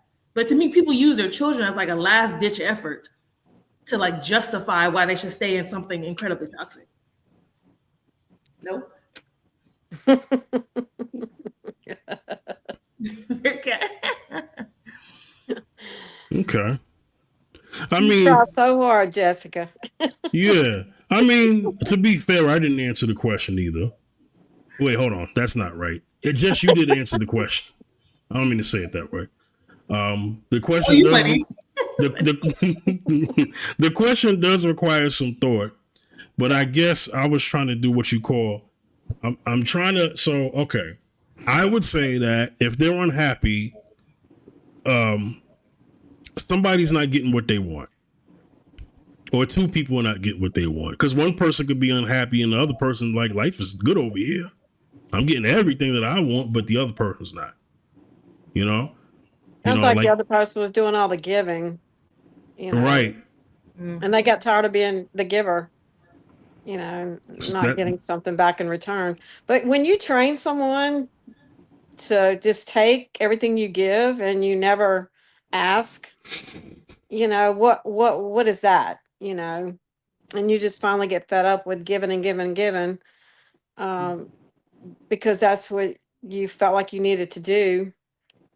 At some point you're gonna get fed up. You're gonna get tired of it. You're gonna get tired of and you're gonna like, I'm out of here. I can't. But I think it always goes back to communication. When people do not communicate, things like that, it's the little foxes that spoil the vine. You can nip at a vine so many times, but at some point it's going to kill that vine, and the harvest won't be there. So it's the little things that you ignore. People can handle big things most of the time. It's the little things they ignore and just stuff it, stuff it, stuff it, stuff it. and till they just can't deal with it anymore, and then they're out of there, and it's everybody is like floored, speechless. Didn't see that coming. But it's the person never communicated. I'm sucked dry. I can't do it anymore. So Yeah, KJ. Sir. Uh, should parents stay together for the children if the marriage is unhappy but not abusive? Hell no. To the no, no, no. Hell to the no. Did you Hell hear to what the I said? no. To the no, no, no. Okay. I'm done. But yeah, no, absolutely not. Yeah. I've seen people try to keep a marriage together for the sake of the kids, air quotes. And you know who ended up being affected the most by that? the kids. Exactly. So, realistically speaking, the kids will be all right. It'll be a disappointment. They might even cry a little bit, and it might take a bit of time for them to recover, but they will be all right. I would much prefer that as opposed to the kids developing twice as much trauma, twice as much resentment for either or parent or both, right? Because they basically fed them a lie for X amount of years of them staying married for the sake of the kids. That's some BS. No. If it didn't work out, it didn't work out. And your children do not need to be growing up in an environment where their own parents don't even like each other anymore. That's ridiculous. Now, to be 100% honest, right? Kids have a propensity to have a favorite out of the parents. Yep. And they pick and choose based on the history of that parent. And usually the kid is more likely to gravitate towards the more hands-off parent because they don't understand that a parent that is actually involved in wanting to see them thrive and do better, they think that it's out of malice when in actuality it's out of love.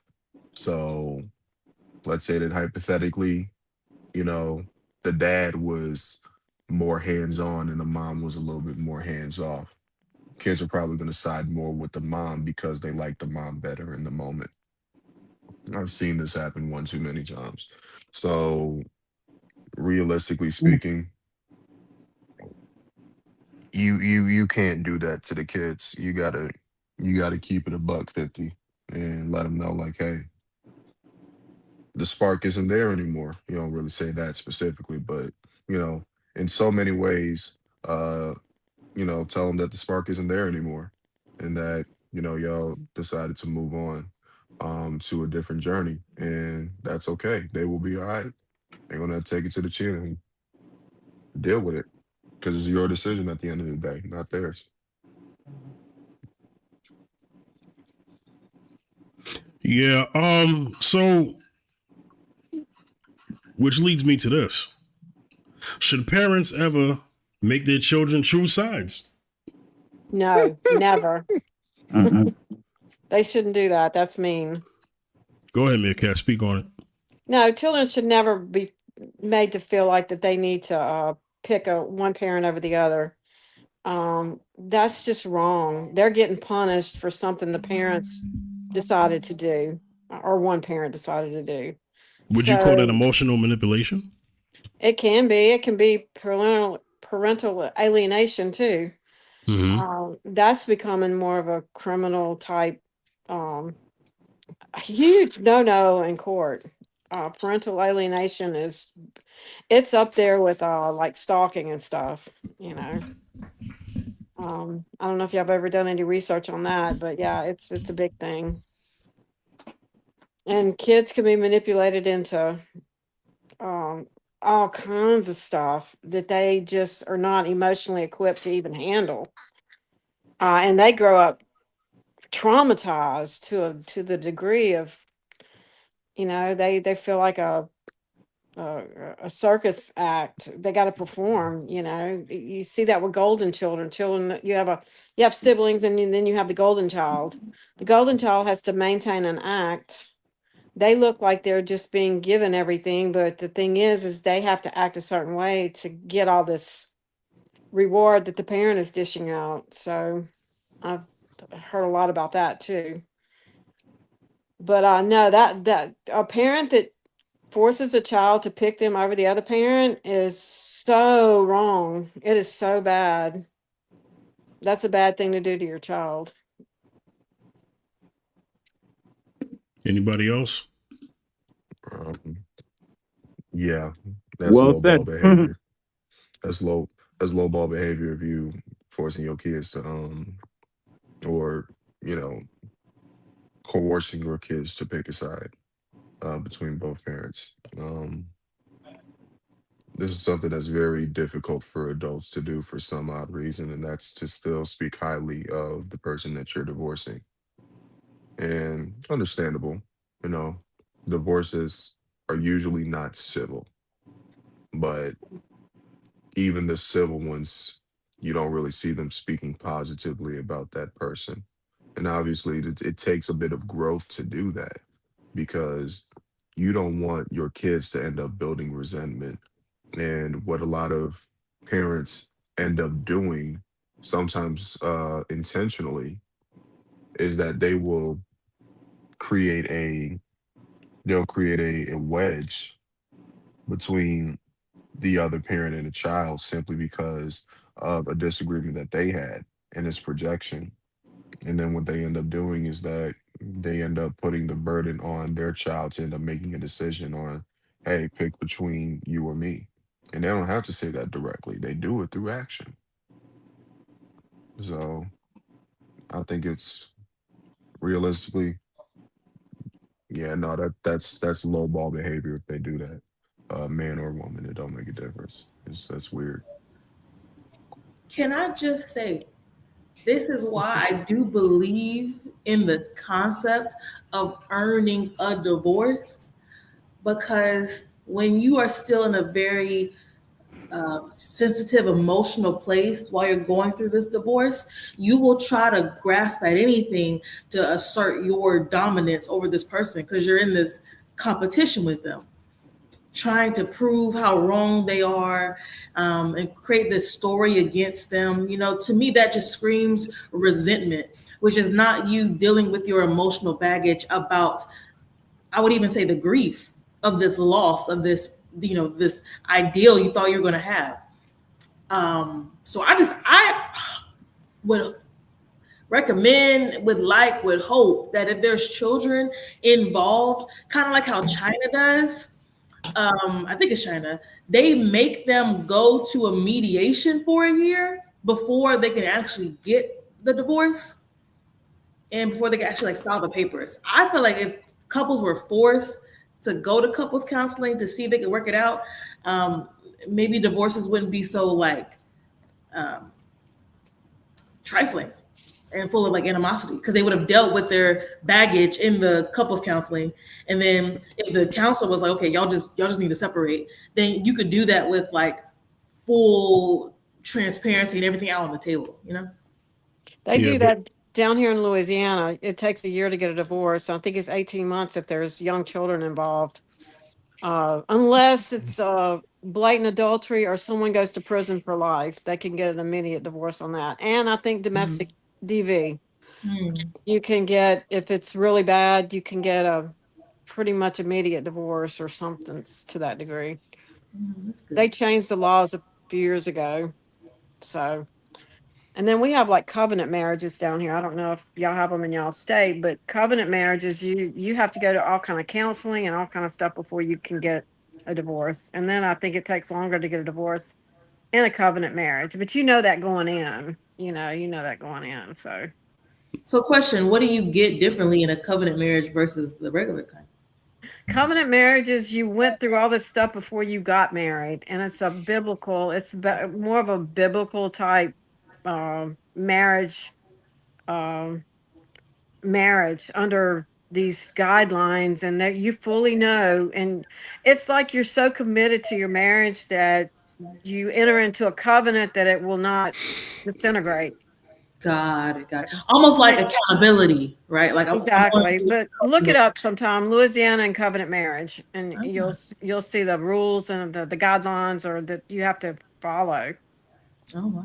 So anyway, So, KJ, maybe you can help me. Is no fault divorce state or federal? I believe it's state I down believe it here. is state. It's state. It's Yes. Okay. statewide. Okay. And majority of states, if not, I probably think every state follows that, I think right? I want to say between 5 and 7 states do not have no default, no fault divorce laws. The rest of the countries do. Matter of fact, hold on, let me look real quick. I know Louisiana has no fault divorce. That's the I majority of know them that they go to. I know my young brain can be an encyclopedia, but I forget sometimes. Uh, So the reason why I asked that question is because Meerkat lives in Louisiana. Hmm. And so Meerkat, I would think no fault divorce might override that grace period you're talking about of 18 months if you have young children, right? No, they still won't. You still have to be separated for a time and then you can file for divorce. Oh, you have No, to be separated. yeah, separated and not reconcile. If you go spend one night together, you've reconciled technically. And then you got to start another 18 months again. Something like that, yeah. But a lot of Okay. people, Wow. if it's an agreed divorce, they'll say, "Oh, we've been separated for 18 months," or 12 months, and they'll they can file a judgment or whatever and get divorced. Okay, I lied. I lied. I was completely off the rails. There is actually not a single state uh, after 2010. New York was the last state to adopt no fault divorce, Well, and Louisiana has no fault divorce, I think.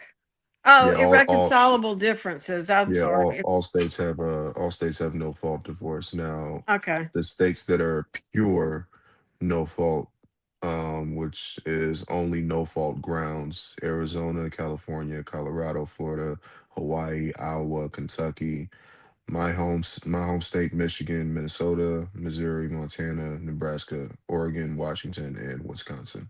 Look up irreconcilable differences. That's what there is down here instead of no fault. I'm sorry. Well, that's My bad. usually no, that's That is no okay. fault from what That I'm is looking no at. fault. Okay. That's just basically the so there's the law and then there's the what do you call it? There's the law abbreviation of the law, what the law means and what is going to be on paperwork. So on paperwork it'll say irreconcilable differences, but that is indeed no fault divorce in terms of the law. Okay. Like for instance, when you get a divorce has become public record. So if you Right. got a divorce because of infidelity, like I said, you got to prove infidelity. When they look you up, it'll say divorce and it'll say reason, it'll say infidelity. Right. If it's irreconcilable differences, that will come up. Right. At that point, when you want to get married again and somebody knows that about you, they're going to be like, well, what was irreconcilable? What is it that y'all, because that's a vague term, right? It encompasses a whole lot of stuff. You couldn't get along. You couldn't agree on stuff. Somebody had financial, they spent too much. You can't reconcile. Nobody wants to give. Nobody wants to, everybody wants to be the leader. And, it's just somebody's contentious and they're going to create drama. We've talked about drama. People just love drama. You can only deal with so much in a marriage. Or the one parent don't like the other way, the other parent disciplines, corrects kids, works all the time.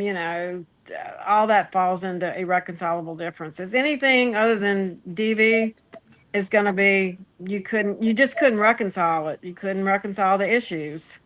Well, I know from the history of the inception of no fault divorce, which I guess we're saying is the same thing as irreconcilable differences, is that it was given as an option for women who couldn't prove the other things. Like Right. they couldn't prove the infidelity, they couldn't prove the DV, they couldn't prove the other kinds of abuse. So they were given this out of no fault because Okay.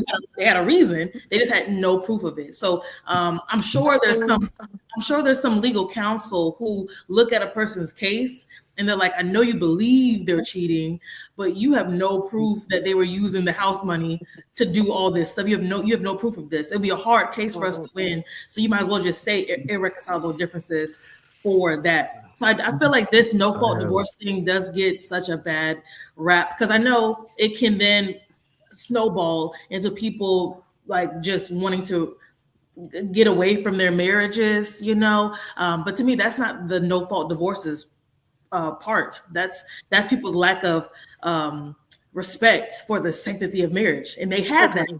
when they got Right. married, right? It wasn't Right. because no fault divorce became a thing that they don't respect marriage.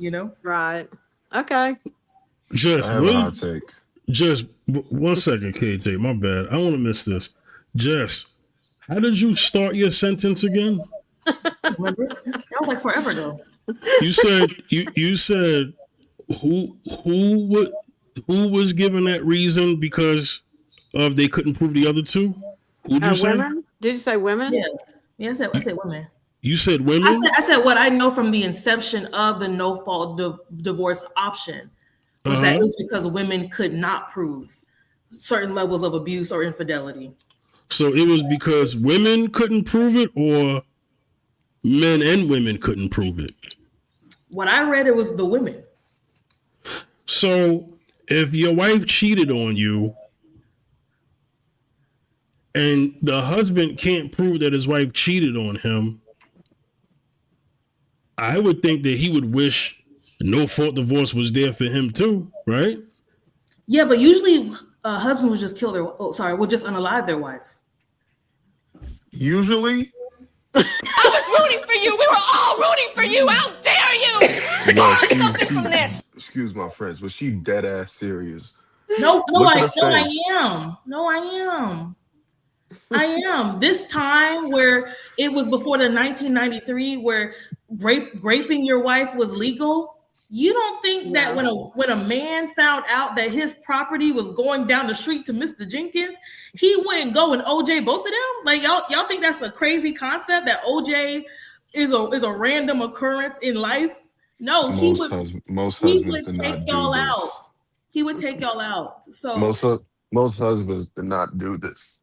Again, did I say most? Did I say that? You said that it was a usual occurrence. That also I said applies usual. most. I said usually. What does usually mean? It's not most. It's just usually. It happens a lot today. Usually means common, which means that in a decent select, if not the vast majority of divorces that happened previously during that time period that were based off of infidelity on the wife's part, that the man would usually, your words, respond by unaliving their spouse. And how could you disprove what I'm saying? Easily. He's Okay, go ahead. He's giving you the definition of usually. No, I want him to. I would like him to disprove. That's what he just did. No, I'm talking about what he's saying that I'm saying usually about this. He's saying that I would be incorrect to say that usually men would not go and try to assert their dominance over this other man when he went and had sex with the wife. I said prove that we know men were being passive when they found out that their sexual property was going down the street with Mr. Jenkins. Jess, you changing it. How am I changing it? KJ. Yo. I hope my ears work. Why not change? So wait. Before you continue. Yeah. This is in America, right? I hope she's talking about America. We may have to ask Jessica. And we can look both at PubMed and we can look at the Office of Justice Programs, and this is ranging between 1976 and 1985.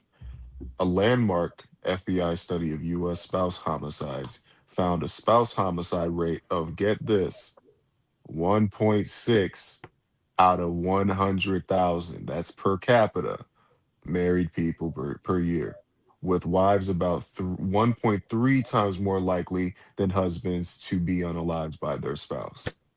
Boy. Okay, Jay, that doesn't prove what we said. What we You said said doesn't prove it. that AJ, hold on. usually KJ, hold on. What you just looked up was how often a spouse is being unalived by their other spouse. But we talked about in the case of infidelity, and I that's said, literally that's Joe, literally what that's literally what I looked up. What is the so rate what's of what's the what title is of the it? rate what is the rate of unaliving from husband to wife due to finding out about infidelity? That is word for word what I looked up. And the Read response the that title. the response that the response that I got, and once again, this Mhm. is fatal violence among spouses in the United States from 1976 to 85. Both PubMed, KJ, fatal violence among spouses in the United States from 1976 to 85, Office of Justice programs. Both of these things happen. What these things also accounted for outside of infidelity was jealousy, relationship conflict, separation or breakup, domestic dispute, or other interpersonal conflict. So it has to be nuanced in these studies. They can't just go off of one simple thing. So of the rates, that means if the rates of homicide per capita during that threshold was 1.6 out of 100,000, right? And these are the other precedents of motivations behind that homicide occurring in each of these marriages. That means that it's significantly less than 1.6 out of 100,000 if those other things are accounted for as well. okay, so I just want to show us how information needs to be understood, right? If we're adding in, again, I think we're using ChatGPT or Claude, right? So if you could put your source and also what the demographics were in the source, I think that'd be The great, right? demographics don't The matter. demographics. Yeah, the demographics, like what were the ages? I know you gave the year, right? But if there was a bar graph of it was people who were unfaithful and they were being unalived this way, people who were abusive was being alive this way. What I'm trying to say is the fact that this pool that these people are, or that this study I believe is looking at, not only includes infidelity, but also includes all these other kinds of abuse and neglect and abandonment, all these other things, that actually dilutes what we're trying to look at it for. Because it's Mm-mm. looking, yes, yes, it is, because it's looking at multiple different things and saying, in this group of multiple things, here's how many people are being unalived by their spouse. The whole context was just in infidelity when the husband found out that she was going down the street with Mr. Jenkins. We don't really have that specific level of data to know, right? We have this. Again, I would love to read it. We have this that's looking at a lot of different things and saying, based on these multiple different things, men are unaliving their wives at this, women are unaliving their husbands at this. But, That still dilutes my point. okay. I didn't want to cut you off. Did you, Lan? Um, You got a few more words? FYI, yeah. I would also, oh Lord. before we got to this, I also wanted to say that we know that men usually do not foul. I don't think that particular I think the actual study about women fouling more was from the early 2000s, I believe. But I don't think that's something that just happened in the early 2000s. I do believe that it was men, again, this is my assumption, that men were staying on paper in their marriages, but they were leaving it in other ways, emotionally, sexually, all these other things. So I don't think that it's a jump to say that when a man who is fairly unhappy with his wife, and so he went out to get a mistress, but didn't want to leave her on paper, if she went out and became unfaithful, that he wouldn't then try to be aggressive against her. I don't think we can say that that's something that just comes up now in the last 15 years, that men will be aggressive against the women in their homes. Let me I left both of the links in the chat, by the way. Yeah, let me get the Ray because Ray got to head out. Let me ask Ray a question and just hold that thought because I ain't done with you. Okay. All right. So Ray,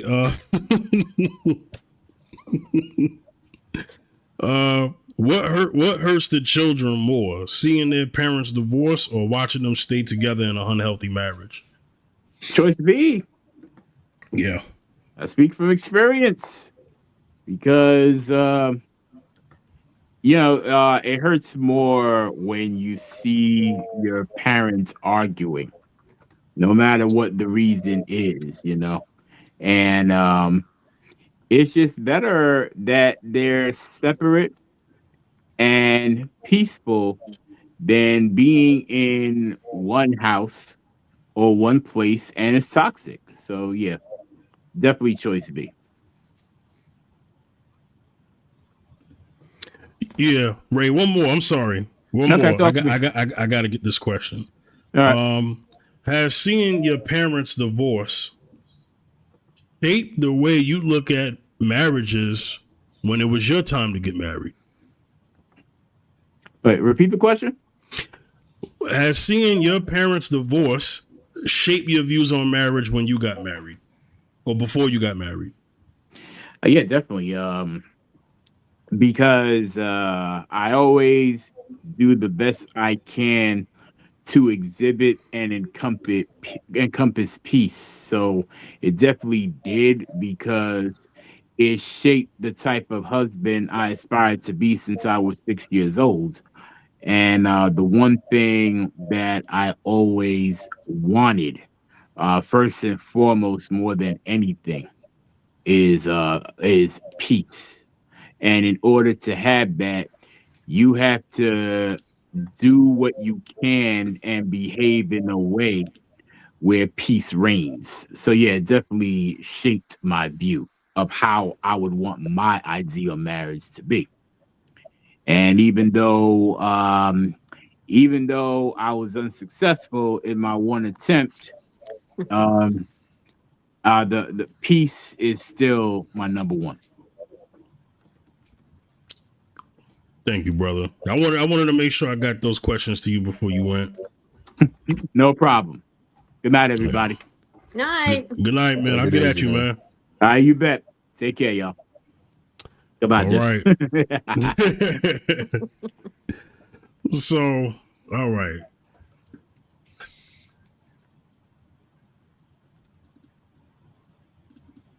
Okay. All right. Jess, let me talk to you. Fifth, you always stealing my thunder, man. I was you come on, man. Now you had something. Go ahead. You go ahead. All right. Okay. Jess, Mhm. I left both of my links. You said the second link goes nowhere? Yeah. All right, hold on. I'll fix that in a moment. But essentially both of the links I'm giving you that tracks for motivation behind said homicide, right? And your main contention of this is what exactly? My first contention is that your first link doesn't prove reason. Your first link just talks about the fatal violence among spouses between this particular time frame. And I was reading the abstract while y'all were talking to see if it was talking about the reason. And then I also put it in Claude to see if Claude could look through it and see if there was a reason. And I don't see infidelity and the other things you mentioned that you were talking about being one of the reasons in your first particular link. Because again, the second one didn't it said page not found. So I can only use the first one. But what my total assertion is just from how men talk about that they have a monopoly on violence and how we know that men are more often. Who was that? Who just got ready to leave with these? You remember J Dub? Jacob! Hi, babe. Hi. Am I doing better? No more crazy eyes? Because I worked on myself. Okay. But I think I'm doing great. What I was saying is that because I know that a lot of times men's first level of language is physicality, whether that be a good thing, right? They want to be closer to their woman, so they want to have more sex with her, or they're upset, so they want to beat up a wall, stuff like that, right? Like that's usually a man's first language that he expresses himself with. To me, that is not a big jump to say that when a man sees his woman going down the street with Mr. Jenkins to cheat, that he wouldn't react in an aggressive way. And that was really my whole assertion, is that usually when the man is finding out about infidelity, he goes to violence. When the woman finds out about infidelity, she tries to leave in some form of fashion, which is why the no-fault divorce, I believe, was written for women. The same way I believe child custody cases were written, or the child custody laws were written with women in mind, not about men, but about how can we help women through this process. And so that's why I said it was usually the woman who needed the no-fault divorce, because she couldn't prove infidelity or abuse. Are we talking about the same women that still complain about the patriarchy? No, we're talking about the women in the 1960s who needed no-fault. Were they complaining about patriarchy back then? Oh, I'm sure in some form of fashion, I'm sure. But Are women complaining about patriarchy now? not like how we're doing, no. I don't think they called it that.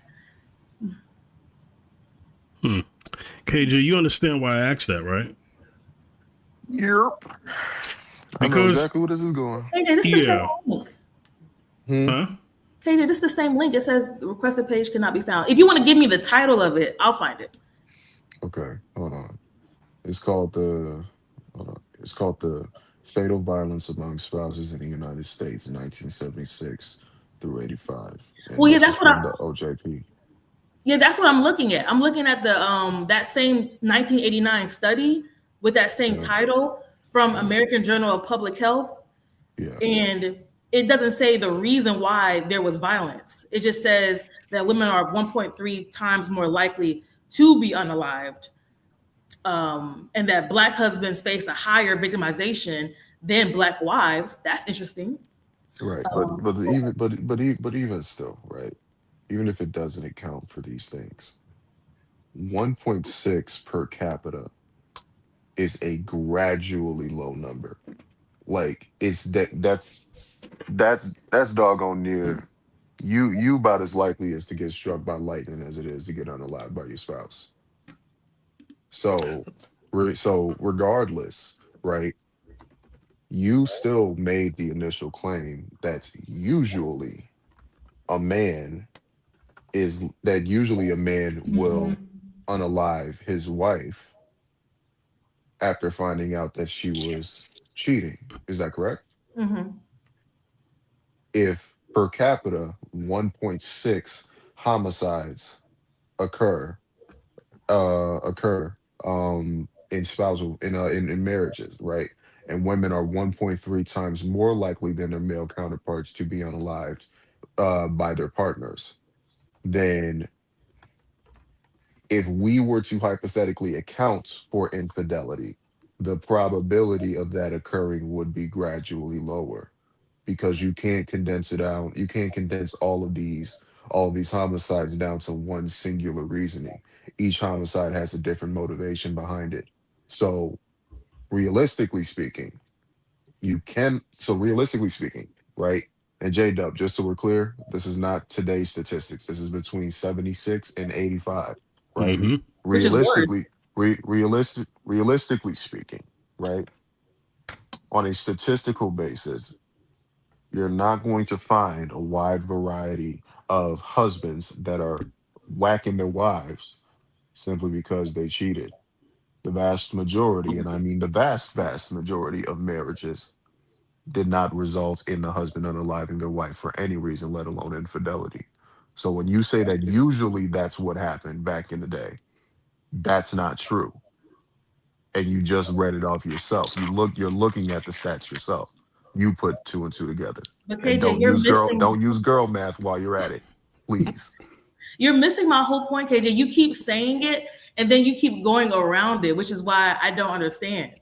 Because we know this particular study is just looking at the rate of homicide between spouses. No. It's I'm acknowledging that it doesn't account for it. I know, but KJ, I double checked it. I'm simply bringing it back to you. If per capita no, but 1.6 I heard out of you. 100,000. Okay, so then what's the I probability of heard it you. being due to Listen to what infidelity? I'm saying, KJ. If you would please give me the respect, just listen. Just listen to That's what I'm fair saying. enough. Go ahead. There I is hear you. something missing. I'm gonna let you land, Jess, but there is something missing. Go ahead. I hear. So what I'm saying is, I don't think there's a particular study that talked about how many times when a man found out his wife cheated, he went and was aggressive against her, right? And that was You're the right. There's original not a single thing, study that accounts for that. huh? There's not a single study that accounts for that. Not from I what I said, can find. yeah, okay. So, but when you first came up to respond to me, you were reading, I believe, ChatGPT or Claude saying that these particular studies reflect a bunch of different reasons why the rate is this way. And then Yeah, I wrote that back. so the first thing I said was, well, I think that actually dilutes my point because you're adding in a bunch of different things when I'm just talking about one thing, which is infidelity. And so what I'm saying is, even now when we see that this study, as we all have, we've all have agreed upon, this study doesn't talk about the cause; it just talks about the rate. You still cannot say that we know unequivocally that it wasn't usually from infidelity that these women were unalive at a 1.3 times higher rate than the men. We can't say that. It's a I didn't hypothesis. say on it. I didn't say unequivocally. But you said, KJ, you just said that even if we added the infidelity part, I would say that number would go down. You can't really say that because this study doesn't talk about the cause. And so all I'm saying is, just from what we know about the culture and how men are often taught to be aggressive, to show their masculinity. It's often men who Men are are not taught that, pregnant Jess. women. Please stop saying that. Golly. So I'm saying, No, what? we are. No, we are not taught to be violent. What are you talking about? KJ, do men not say I hit that? What does that have to Do do with men not say I anything? cracked? What is that? Women say that too. What? No, they don't. They do not say Yes, that. they do. KJ, no, a woman has never said I cracked him. Oh Oh, my you God. see. Please don't lie. Please don't lie. Don't you lie, KJ? Don't you lie? I'm not lying. I'm not lying. I guarantee. Okay. All Are right. men not Fair. the ones I'll who are take committing fair. most of the violent crimes generally? Not Hey, saying all men. Yeah, we're talking I'm a, about I, 2% of the entire male population in the I'm not United talking about the States. number. I'm saying, is it usually a man? I'm gonna do this real quick. KJ, Jess, when y'all get to an actual like common ground, y'all let me know because Okay, cool. this go ahead. All I'm saying is, if we know usually it's a man who usually will commit a violent crime, usually, if we know that KJ from his own mouth, you said that men have a monopoly on violence. You said this during a live. So Yes, J Dub cracked like Humpty Dumpty. I saw that. men know that I'm talking about this. Even the fact that a man will say, I don't want a male babysitter because he knows the kind of violence a man could have against his girl children. Like men talk about the violence or just the aggression that men have all the time. But when I bring it up, I'm somehow being a misandrist, that I'm saying usually if a man found out that his wife went down the street, he would try to OJ them instead of go to the court and fight for his rights. How is Hey, that? all right, I gotta cut in now. Go ahead, dude. All right. Jess, Yeah. the OJ metaphor gotta stop. Okay. Why? Why I gotta stop? Because it's putting out there that OJ did smurder Nicole. A lot of people believe that anyway.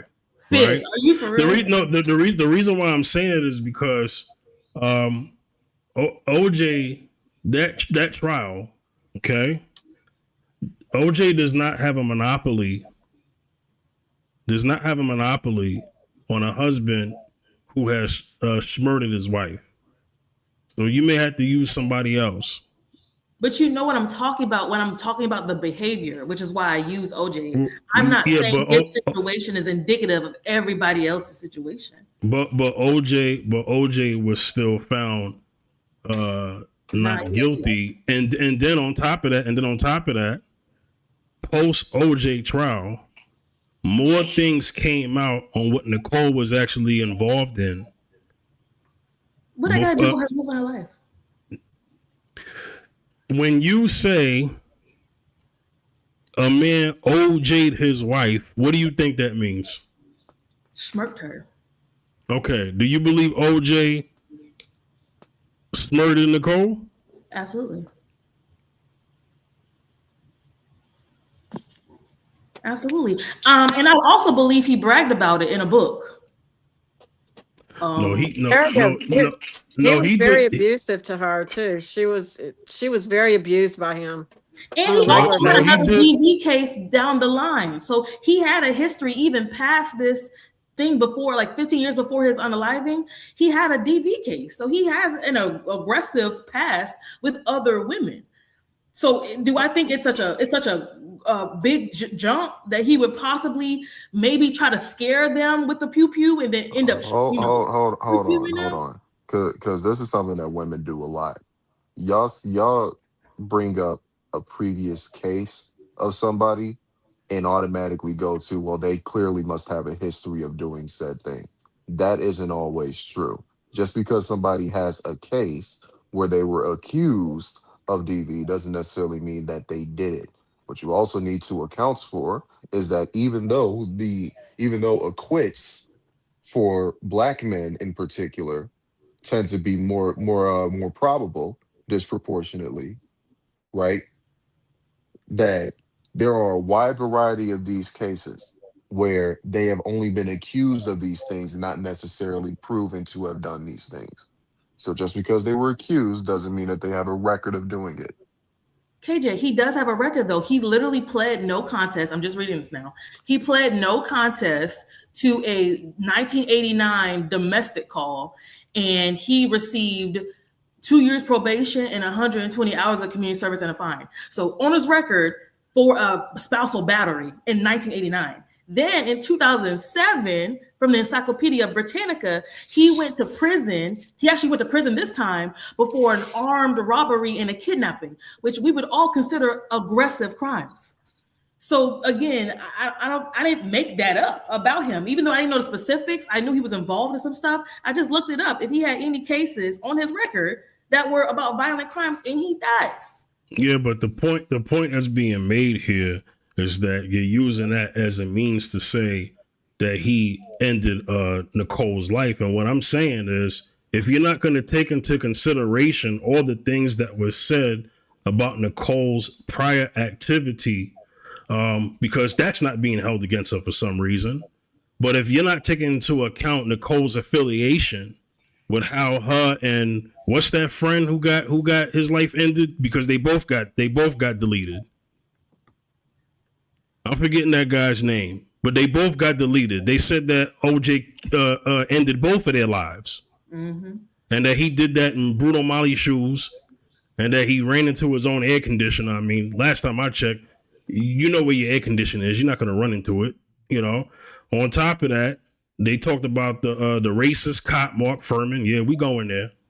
Okay, there's so much things that got that thing thrown out because they was like, what's going on here? The man was on camera talking about, the cop was on camera talking about how he plant drugs in cars of black men to get them arrested, how he used the N-word profusely. I mean, to the point where they had to tell him, dog, you being recorded. You know what I'm saying? And still was dropping N-bombs. So he was clearly a racist cop. There are too many things that are there that we know more so now today than we knew back then in the early 90s. So who would have killed her? Who? Why have they not found who killed her? No, if she did have, activity or whatever. Statute of limitations. Well, I believe. But still, you can still investigate it to prove who really did it. I believe OJ knew who did it. He just didn't want to snitch. So because they talked about that, not necessarily.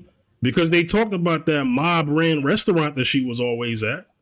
They talked about that. They didn't talk about it that much in the beginning, but they talked about how there was always shootouts going on with that restaurant. That restaurant there was a whole bunch of drug use being used. Matter of fact, there's a call, right, that she had. She called the cops on OJ, right, for domestic violence. I'll acknowledge this. But you know what else? He was yelling in the background. He yelled out, "You was sucking his D in the living room while my kids are in the other room." And that means she deserved to be pew-pewed? No, that means she was nasty. But So what what I'm is- saying is, no, what I'm saying is, it doesn't believe she deserved to get pew-pewed. The thing is, proving who actually did it. But that's the whole thing we're talking about, because you were like, you gotta stop using the OJ thing because we can't prove that he actually did it. He was acquitted. Da da da da. And then you was talking about all the things that Nicole did in her past, where she would have been running around with nefarious other people. I guess trying to disprove that I should stop using this OJ example for something else. But now No, we're because talking about if she would have had other people who wanted her unalived. no, because That OJ usually was a victim of the system. no, but usually when OJ is used as a metaphor, there's a lot of racial undertones. That's all I'm saying. Like as if OJ is the only one or the first one, you know what I'm saying, to be accused of deleting his wife. And we have to keep it real. And we have to keep it real. We have to keep it real. I'm black, so maybe I know that name a lot more, but it's not a black thing that I brought him up. Okay. What you also have to account for, and this is something that a lot of people don't know, there was actually an interview with the juror from the OJ trial, older black woman, and the interviewer asked her a question. Did you see this as, and I'm paraphrasing, did you see this as revenge or divine retribution? And she basically said yes. Divine retribution from black people to white people for the atrocities that were committed historically in this country. Yes. Yes, I'm not lying, Jessica. I will send you that I will also send you that interview as well. So, and this is I believe why she said that. this is why what you also need to account for is that there is, based on how court trials went about back in the day, there was a lot of foul play that went under the table, which is why we have such a strict jury addition process in most of these trials, because of how biased a juror is, or a juror could potentially be, and they didn't account for those things back in the day, which is probably why you had so many people that were exonerated during that time period as well. I think they interviewed the Kardashian because she was really good friends with Nicole.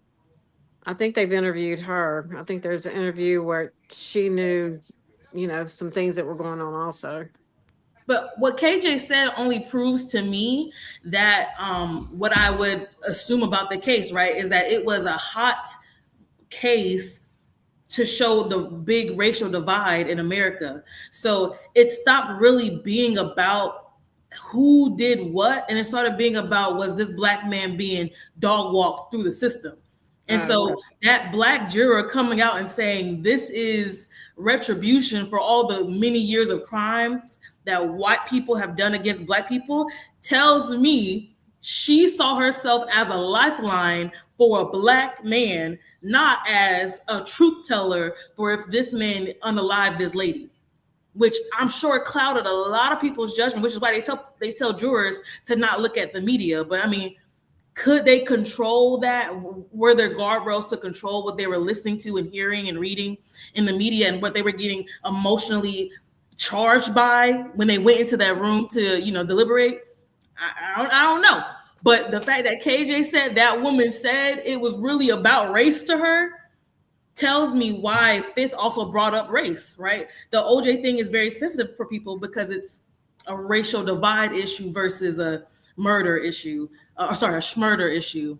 But I used him for the schmurder thing, which just, again, I think all men know that usually a man will show his love through a physical way. You know, if the woman stops having sex with him, he's going to feel like she's abandoning him in some way.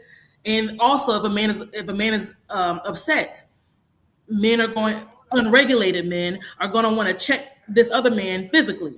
They're going to want to beat him up, right? There's going to be a physical response to this emotional environment that I have in my heart. And that's really what I'm talking about. Is that usually women will go to the court, which is why women are filing more. Usually men will put their hands on people.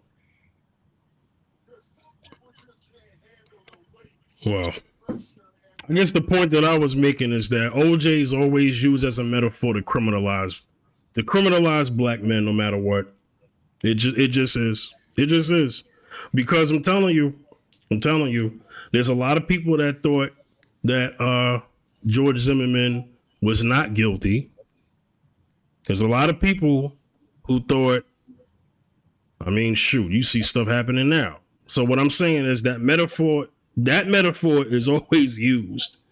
And that's all I was talking about. That's all I was getting to.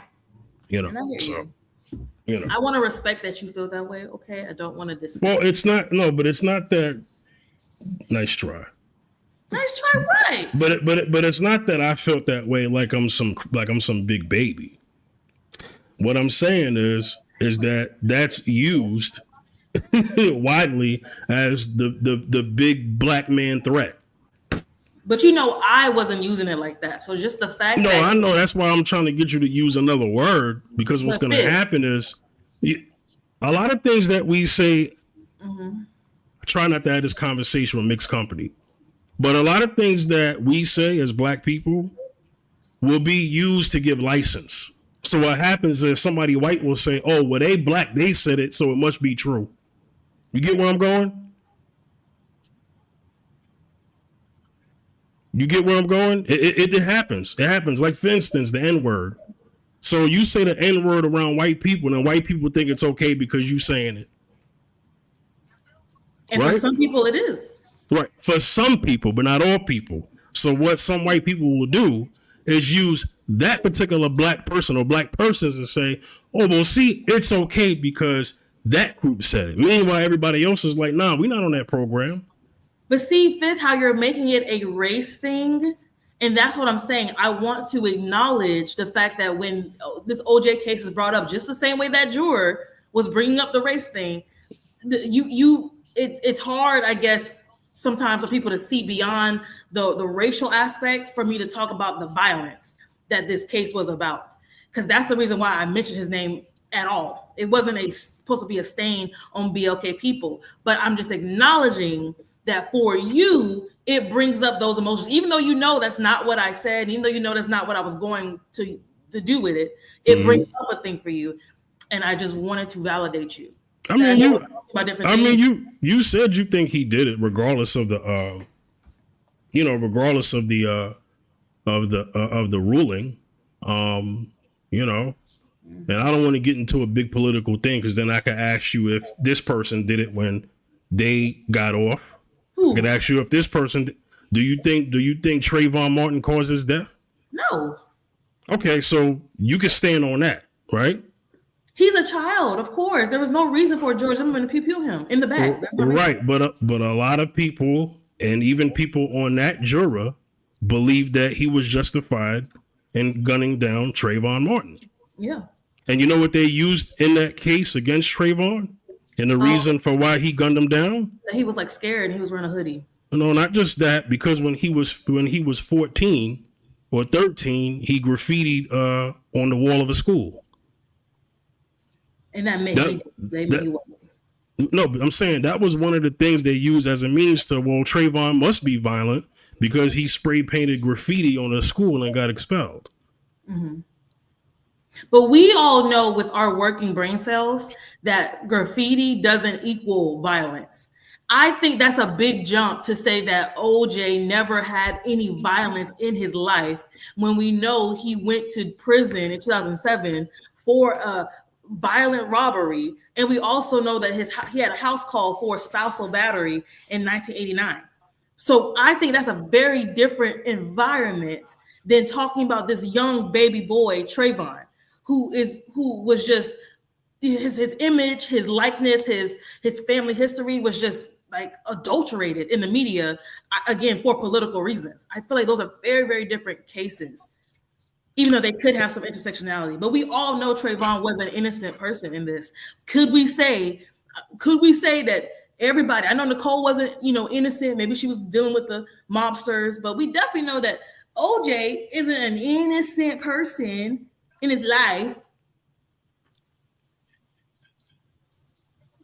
I mean, okay. I mean, we all have our opinion on things. I was just trying to figure out where because I just wanted you to kind of see it from that angle, because there are things that are used to dehumanize, desensitize, already from the lips of the dominant society. I'm just saying we don't need to make it any worse by repeating their rhetoric. Mm-hmm. I hear you. That's all I'm saying. It's already bad enough. The game of chess has been fixed a long time ago. To give them even more. Anyway. So I'm just, but I get it. But I guess the point that I'm making this is that a lot of things will be used to say that this person deserved it because of something they did a year ago, 2 years ago. That don't work for everybody, but it works for some people. Also, forgiveness is only used for some people, right? The term boys will be boys, that's not used for everybody, but it's used for some people, right? Also, calling a kid a man when he's not a man yet, that's used for some people. She's not used for others. You know what I'm saying? So I'm just saying, it's just things that, that's all I'm saying. I know we kind of went to a long thing, but I was just trying to understand something. But I'm gonna get back to the topic. Let me get back to the topic before we end the show. So I asked dang, what's his name? Ray? Yeah. Lord forgive me. Yeah. I asked Ray, could seeing your parents, or I don't know, maybe somebody else's parents, because not everybody's parents have been divorced, or an aunt and uncle, could that shape the way you see marriage?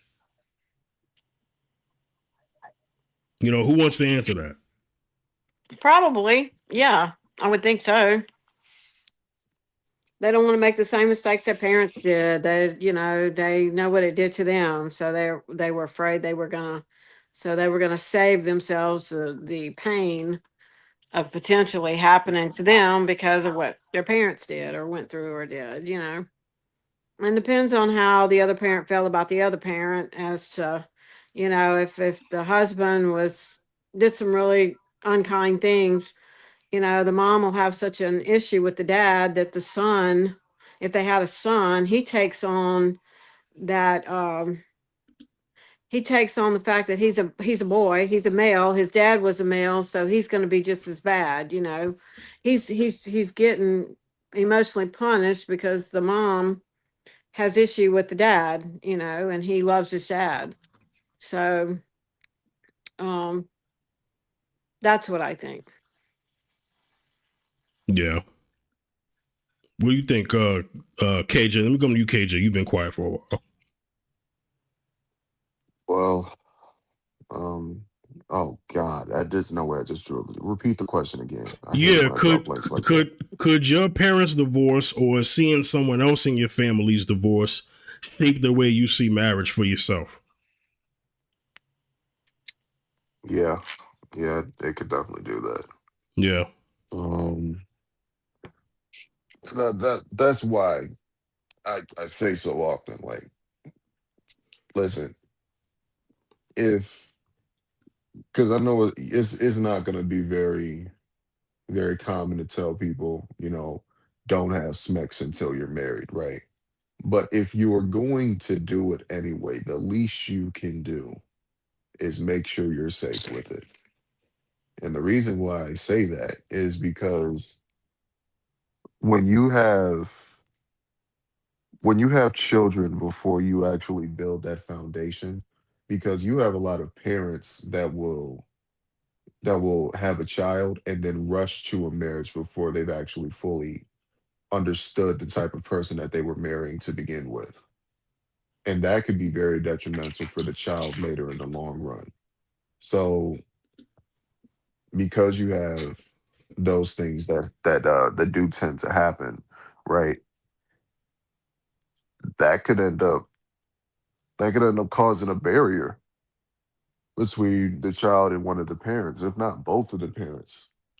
So it definitely affects them in a negative way, more likely than not. If that answers your question. Yeah. Yeah. Let me read what J Dub said. I'm gonna read two things she said. She said, or seeing generational curses being broken and it being a good thing. Then she also said, being married doesn't mean you won't be a single parent later on. That's true. What's the probability of you being a single parent if you have your child when you're married, though? That's the real question. You could be a married single mama. It happens all the time. Just what? Yeah. I'll shut up. Well, there's people that live You like know what? single, like You know. roommates. There's people that are married that live like Okay, roommates. okay. Fifth, I had to expand my screen just to make sure they. Okay, you caught it too. All right, perfect, perfect. All right, awesome.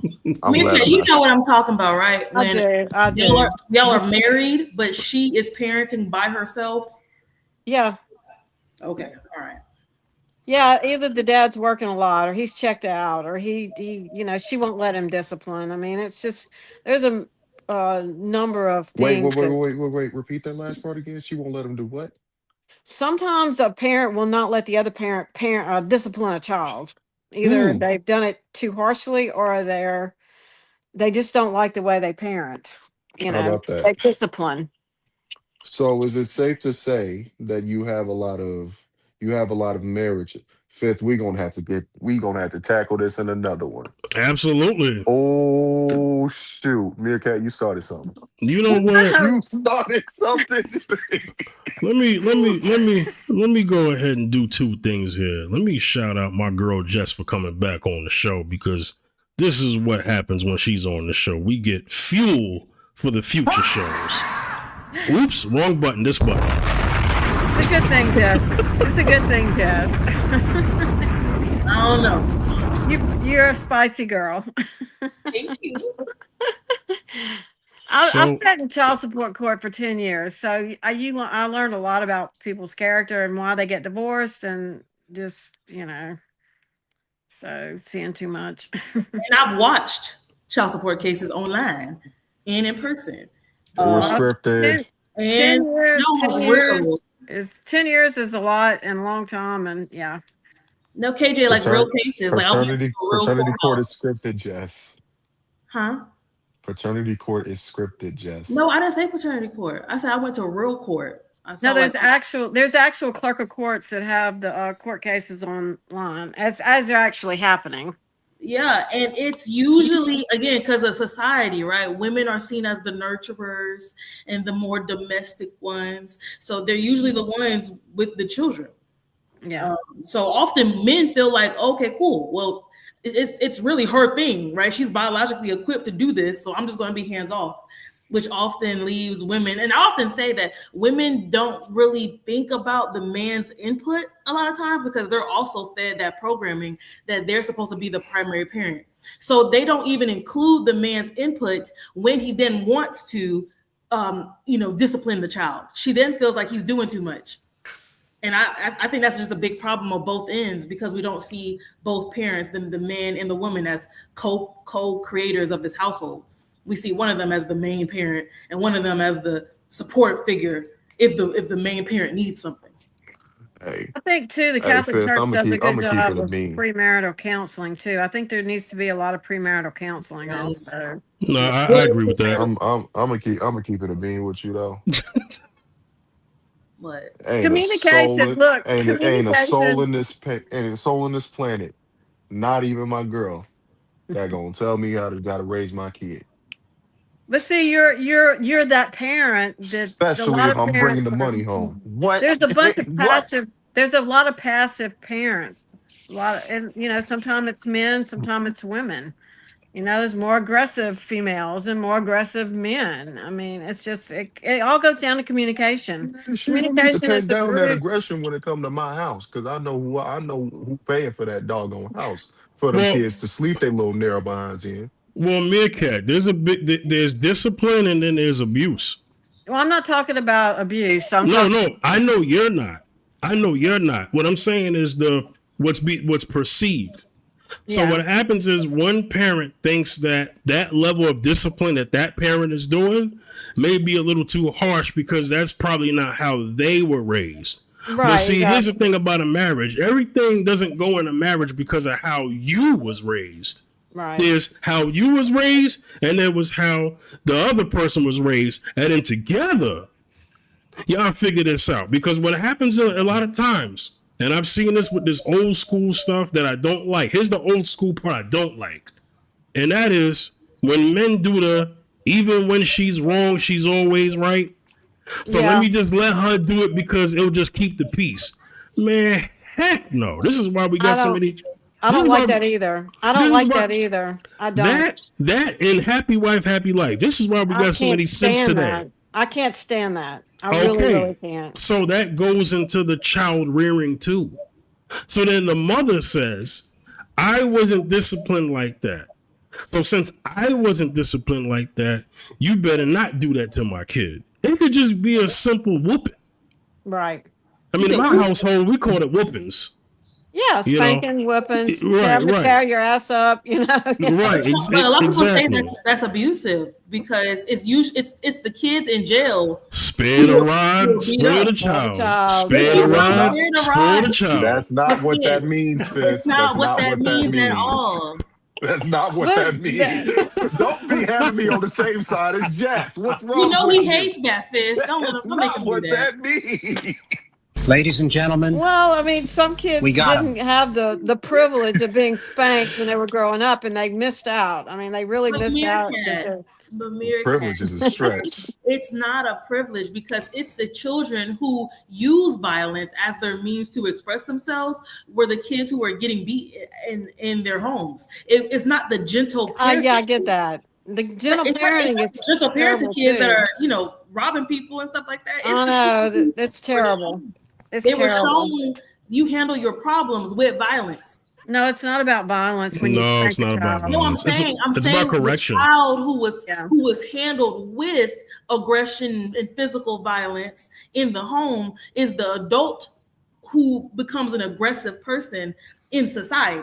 It's not That's the gentle parented kid who does that. And all of the scientific psychological data that we have right now shows that the more violent a child is, it's because their home had more violence. So are you incorporating spanking with? I just want to make sure I'm hearing this correctly. So a few pats on the butt, pop, pop, pop, pop, pop, pop, pop. That equates to the violence that you're so speaking about. That makes these kids become grown savages and just be terrorizing these streets, as you say. Okay, what parent is popping them with the switch off the tree? No, it doesn't have to necessarily be. Wait. Slow down. What? It doesn't always have to be a switch. I'm from the north. There was no switches being grabbed. In the South, there was switches. But Fifth, that's what I'm talking about. I'm not talking about a pat on the hand that you do to a child during Sunday service. Well, and that's no, making just them become a degenerate. no. We're talking about. Just respond to what I said. I said a pat on the butt. I just said that. No, you said go get in a switch. No, Fifth. I literally Like just said we're not talking about the child who was pat on the hand during Sunday service or the pat on the butt saying don't touch that in the store. We're talking about the kids Okay, who are told to good, get a good. switch off the tree. And we know this because most of the time when your family, when it's like your dad finna come home, he not finna talk to you. He finna take out that Joe Jackson belt and you going into the closet. Yeah, but I caught the belt. And again, cool, but I cannot say that you're not an I aggressive. haven't done a crime. I've never even been accused of a crime that would put me away. Thank you, Jesus. Fifth, You've never been I aggressive? hate it when people say that. I'm not gonna hold you, bro. Hey, what? Hey, KJ, man. I got whooped and I turned out fine. Come on, bro. KJ, I'm from the 80s, man. I know. Listen, 80s babies got whooped. And look at 80s them. babies got whooped. I'm from the 60s. And they're menace. Y'all are Right? menace. I think once we got into the 2000s, there was no whooping, but 80s babies got whoopings. Are you Now, I'm saying not. No. This is what I'm saying. This is what I'm saying. I'm saying that we just can't speak in absolutes. We can't just say the kid who got whoopings, because there are kids that I know that didn't get whoopings. They're terrible. They locked up right now.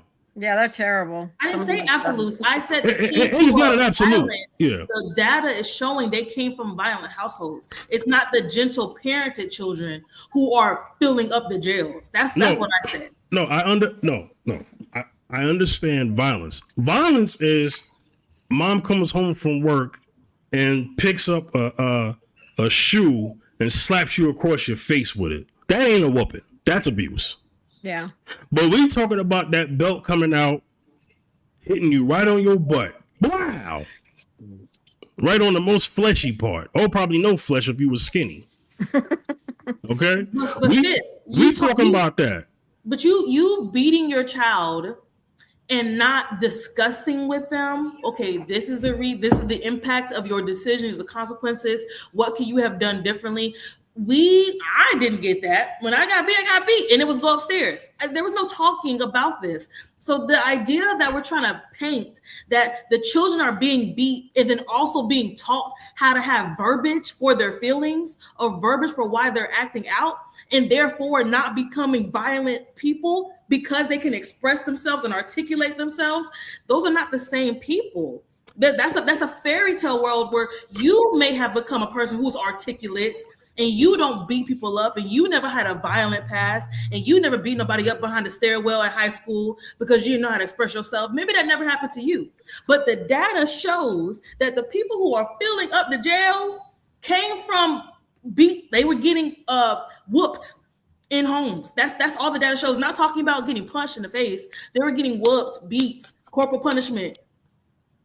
Why do you got me agreeing with Jess right now? This feels. I mean, it could be because y'all from the same generation, but this is what I'm gonna say. Hello, this is what I'm gonna say. What I'm gonna say, and I don't often. This is what I'm saying. What I'm saying is, for the '80s babies, shout outs to the '80s babies. We the best, by the way. Shout outs to the '80s babies. What this is what I'm saying. What I'm saying is that in my friend core group, my neighborhood, all of us were able to relate to one thing. We all got whoopings when we was acting up. I'm not talking about the kid came home with straight A's and you pull out a belt. No, I'm talking about acting up. How many times, boy, do I have to tell you to stop going up there and throwing that cup in the house? All right, you gonna throw it again? Okay. What? I'm talking about that kind of discipline. You know what I'm saying? So what I'm saying is not all of those who got that kind of treatment obviously didn't come out the way it did.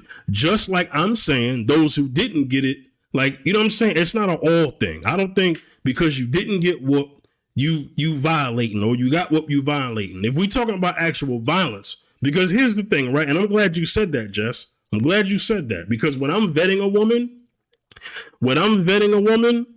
and I talk about discipline, and then if I smack my kid on the butt for acting up, she's going to be like, what are you doing to my child? Oh, forget our child. She's going to say, what are you doing to my child? Because in her household, she didn't grow up like that. And Meerkat, what did I say earlier before I got to this point?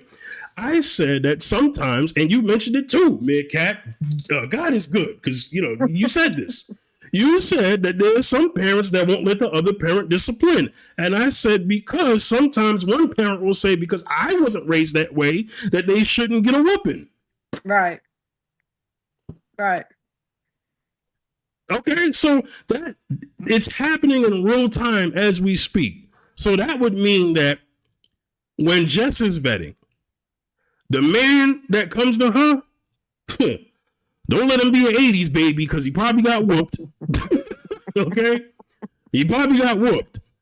And he's going to, he's not going to go to the extreme, but he's going to use the same or similar discipline that got his head on straight to his child. If that's not a discipline level that she agrees with, then they are going to what? Clash on how to discipline their kids. But I would talk about that. I would never go into no marriage, no child rearing blind to how your childhood was for you, And if you have this romanticized idea about the level of physical punishment that was happening in your home, and you're like, oh, that was necessary for me, I'm going to know that you're going to use that as a tool for our future children. And I'm going to talk about that. It depends on the kid. Some kids are good kids. But Fifth, this is about philosophy, not what will be happening. I know, Jess. Some kids you need to tell once. Right. Some kids you need to tell twice. Some kids you need to tell 8 times. Okay, so obviously I don't think every sibling of the siblings got disciplined the same. And it could be because of several reasons. This is what happens when you have multiple siblings. Some people are the only child. But when you grow up in a house where you're not the only child, you will see the error of both of their ways. One, as soon as you said stop, they stopped. The other, you said stop, they kept going, and kept going. Okay? Whooping will turn into punishment now because the whoopings don't work no more. All right, so I'm going to take your video games away from you. I'm going to take away the fact that you want to go outside and play with your friends away from you until you learn to act right. So I'm not saying you get whooped up until you're 18. That's ridiculous. But what I'm saying is there are different discipline tactics for each kid, depending on the kid. Obviously, you're not going to whoop up on a kid who has special needs. They can't help it. Their brains are just not there. You don't know. What do you mean, obviously? Right. But I'm making sure I'm saying that for the audience out there that want to be funny. Because they'll bring up, well, what if the kid needs special needs? Kid was born to get special needs. But that's often, I know we're talking about special needs like physically, but what about special needs mentally? What about the children who have a bipolar disorder, or maybe they have ADHD, and instead of the parent understanding how to help them navigate the world with that lens, they're using physical violence against them to just tell them to sit down. As somebody that has been diagnosed with Asperger's once before, you're not gonna sit up here and pretend like these people don't be throwing out these diagnoses like Pokemon cards. Sometimes that's true too, KJ. Yeah. These a lot of these people don't really have what they're saying that they have. I heard some people talk. I was at work or something like that, and they said, "I'm gonna get a crazy check for my child." That was their words. I got to go get the crazy check for my child, and the child was not what she was describing the child, but because she could get a check, all they got to do is go in there and describe what they want the doctor to hear, so they can get,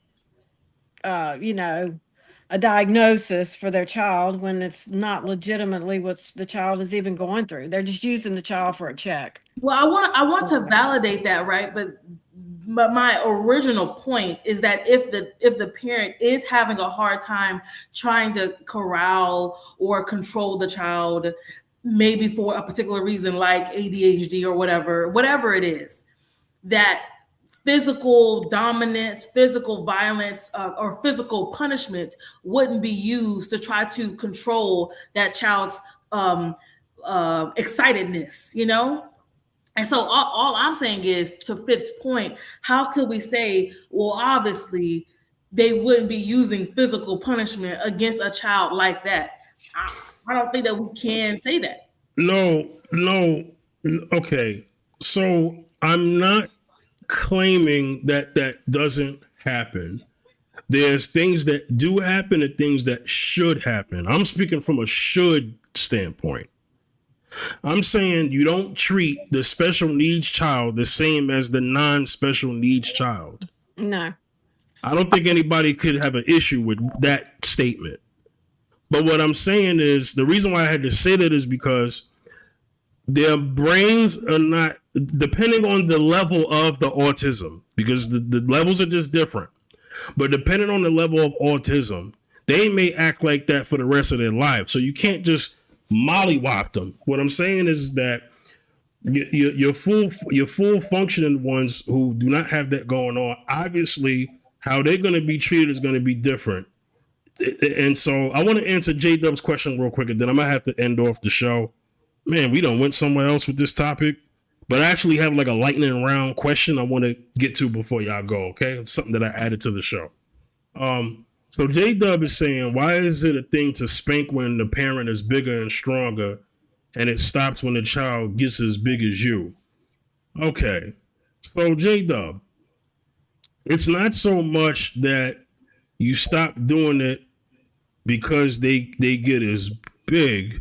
It's because spanking only lasts for so long. Yeah. Your kids age, so do you. How you discipline them also ages as well. You know that certain things don't work anymore. Time out is an example. Exactly. It ain't but so A much 13 or 14-year-old in timeout, or 18-year-old, you can't stick them in timeout in the corner. Right. And what I'm saying is, usually the spanking will happen first because there's no passions yet for the young kid yet until they get to a certain age. They don't know what the heck they desire and want yet. Once they get to the age in terms of when they like things, when you start taking away their things, then they're like, okay, well, I don't want to go a month without playing my Nintendo Switch. So I'm going to do better next time. Your kid acts up. Kids do two things. They act up at home, and then they transition to acting up in school. So they get to the point where they don't act up at home no more. But then they start acting up in school. You still have to discipline them, right? Okay, so what is it that I'm going to use that's going to correct this kid? Because the spanking don't work.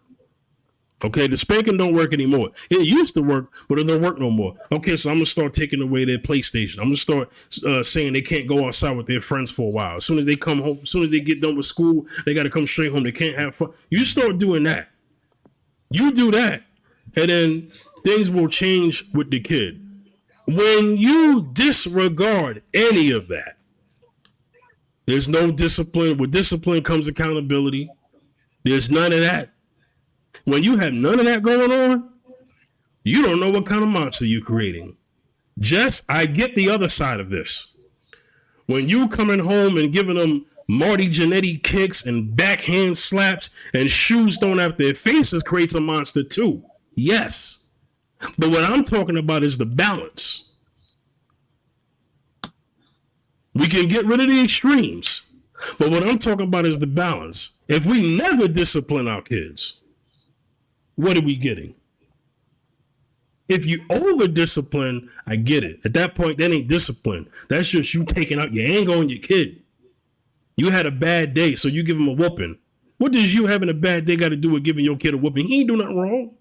But you could discipline them without physically touching them. I mentioned that. But you just said if we don't discipline them, then what, right? But that's an extreme response to Discipline physically is disciplining your discipline isn't children. just discipline isn't just tapping that behind. Right. And I just stated that. I said when you remove things that they like and have passions for and get into, that is discipline too. I'm just saying what happens is the whoopings happen first. But why? That's what we're saying. Like I kind of feel like the way I read what you were talking or heard the way you were talking is that, well, if we just don't discipline them, then what will we get from that? And to me, that was a response to not physically disciplining them at all in their life, even when they're at the age where you can physically discipline them. And I'm saying there should be a different way where you communicate with your children, like taking away their tablets and stuff like that, but also just showing them that mommy and daddy are disappointed. KJ, did not say that. Yes, you did. Okay, I'm just making sure my ears and my mouth works. Pause. So then why did you just say the last thing you said there?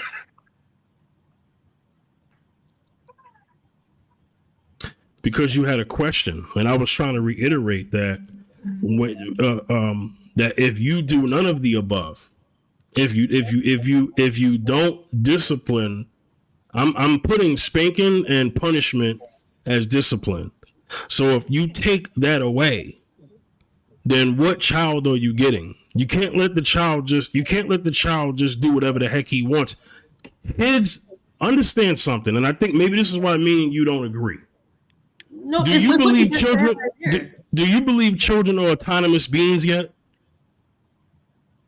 I never thought about that. Yeah, to an extent. Yeah, to an extent. KJ, are children autonomous beings yet? Not until they reach late adolescence, in my opinion. Okay. Yeah.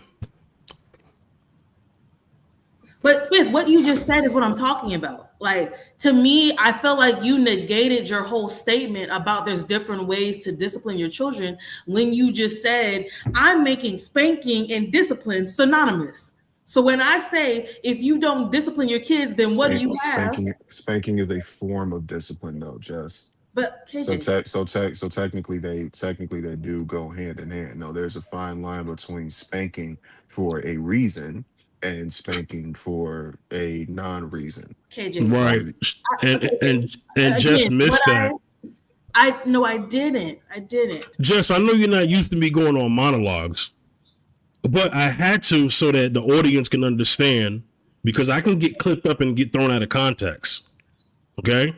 Okay. And it's kind of happening right now. What could happen is that the audience could think that I'm saying that spanking is the only way. And that's not what I said. I'm saying that there's spanking, there's punishment, there are things that you're able to get your child. And the child is going to become a teen, and the teen becomes an adult. So there's stages. And what I'm saying is, if we remove discipline as a whole, which includes the spanking, which includes the punishment, then what human are we going to get at the end of their childhood and when they become an adult? Fifth, did you not just say that you made spanking and discipline synonymous? KJ. No, you didn't. Fifth, KJ, when I asked him why did he say that, did you not just say that? Because you said I was trying to answer your question. And I was making spanking and discipline synonymous in that last part. Is that not what you just said? I said spanking and punishment is synonymous with discipline. I want you to add the punishment part too. Again, I'm not talking about what you literally just said. I'm talking about when we first started talking about my grievance with your ending statement. Doesn't that mean he clarified what he meant though? No, because everybody's telling me that I'm mishearing him when I'm talking about when I initially heard him say that if we don't discipline, then what do we have? And I said, fifth, why would you say that? Because to me, it feels like it negates your whole other monologue points about there's other kinds of discipline, which we all agree you said. And then you said, oh, I was answering your question, Jessica. And in my statement, I was making spanking and discipline synonymous. And so then I interrupted you, and I apologize for that, because I was like, well, that's my whole point, is that you're saying that they're synonymous, but then you're also saying in your earlier statement that there's different modes to this. And so I'm like, to me, those can't live in the same universe. They can't be synonymous at the end, saying if we don't have any discipline, then we have nothing. When we just said that there's different forms of discipline, right? That's my discipline. I named the forms of discipline, and what I'm saying is, if we don't have that, then what do we get? Now, this is how you could effectively answer the question. You could break down what I said by saying, hey, let me speak to the spanking part of what I don't agree with.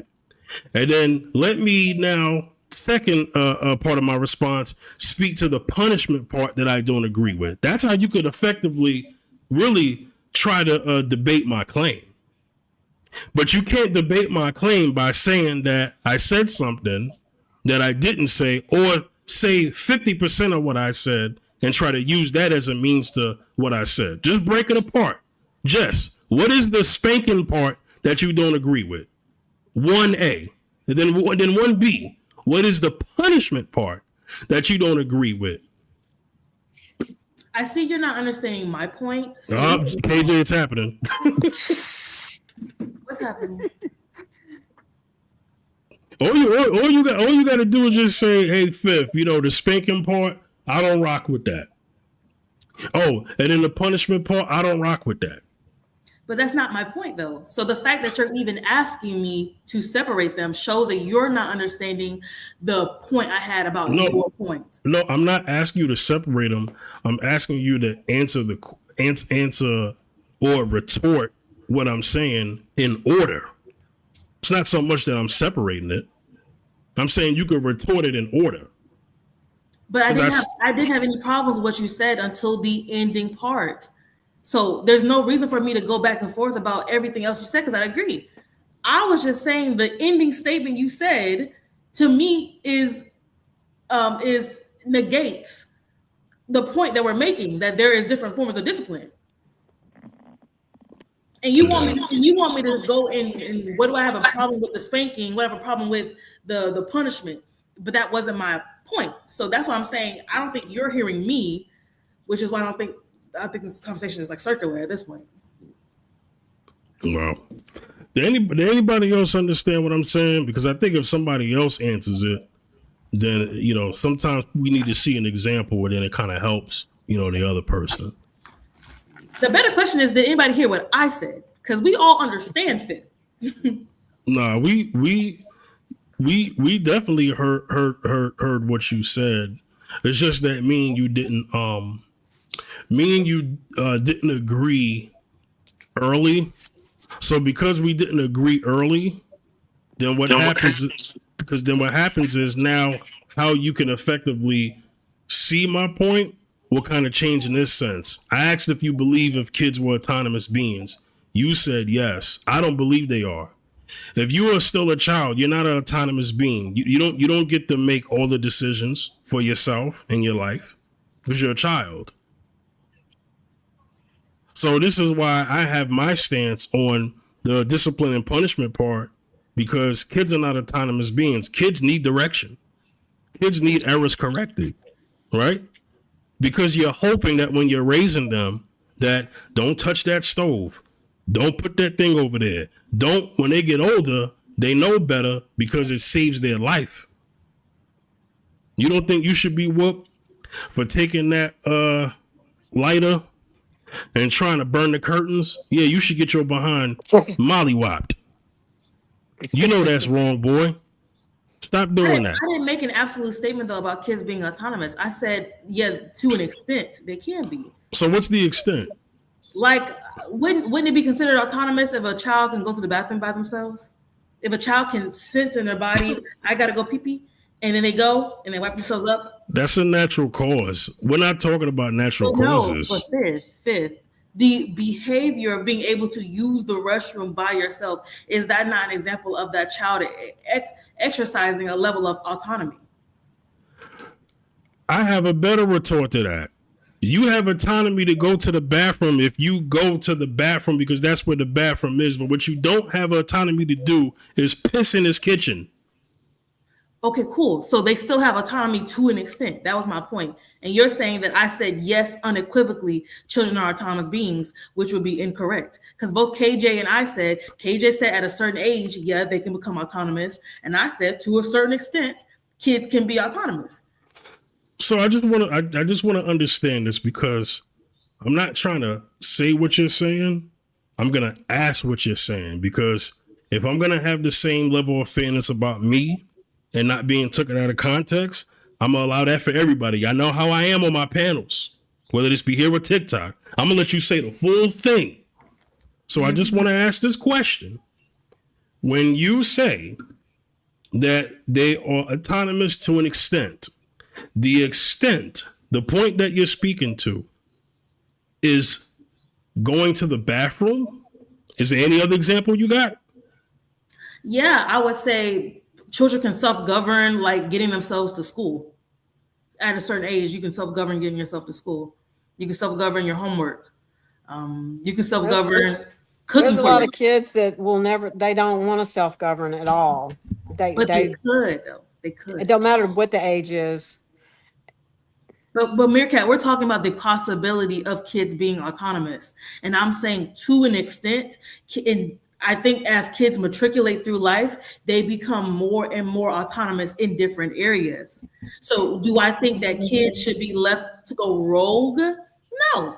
But I don't believe in an absolute that kids are not autonomous ever until they're 21 and out the house. Yeah, some mature faster than others. They do. Younger ages are, able to do more than other kids at other ages, the same age in a different household, I mean, I know for a fact that I was cooking for myself when I was 7.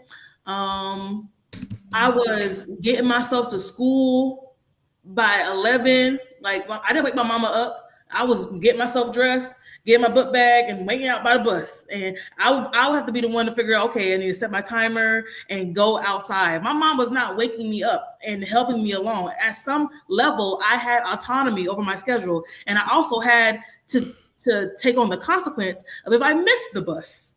Yeah. That was on me. So I do feel like in that situation, I had autonomy in the responsibility of freedom.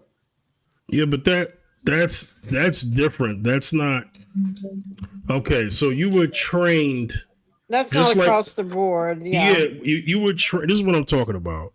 You were trained, just like all of us were trained at some point, to be independent in the sense that we could cook and clean for ourselves and do domestic duties, go to school. Yes. When I'm talking about autonomous, as a child, you can't tell your mother, I'm not going to school anymore. And your mother and your father are going to be like, okay. Right? That would be using your autonomy. Also using your autonomy is also saying that you want to, move out the house. Although sometimes it happens, right? But you're a child and you saying you want to move out the house and blah, blah, blah, and do whatever, right?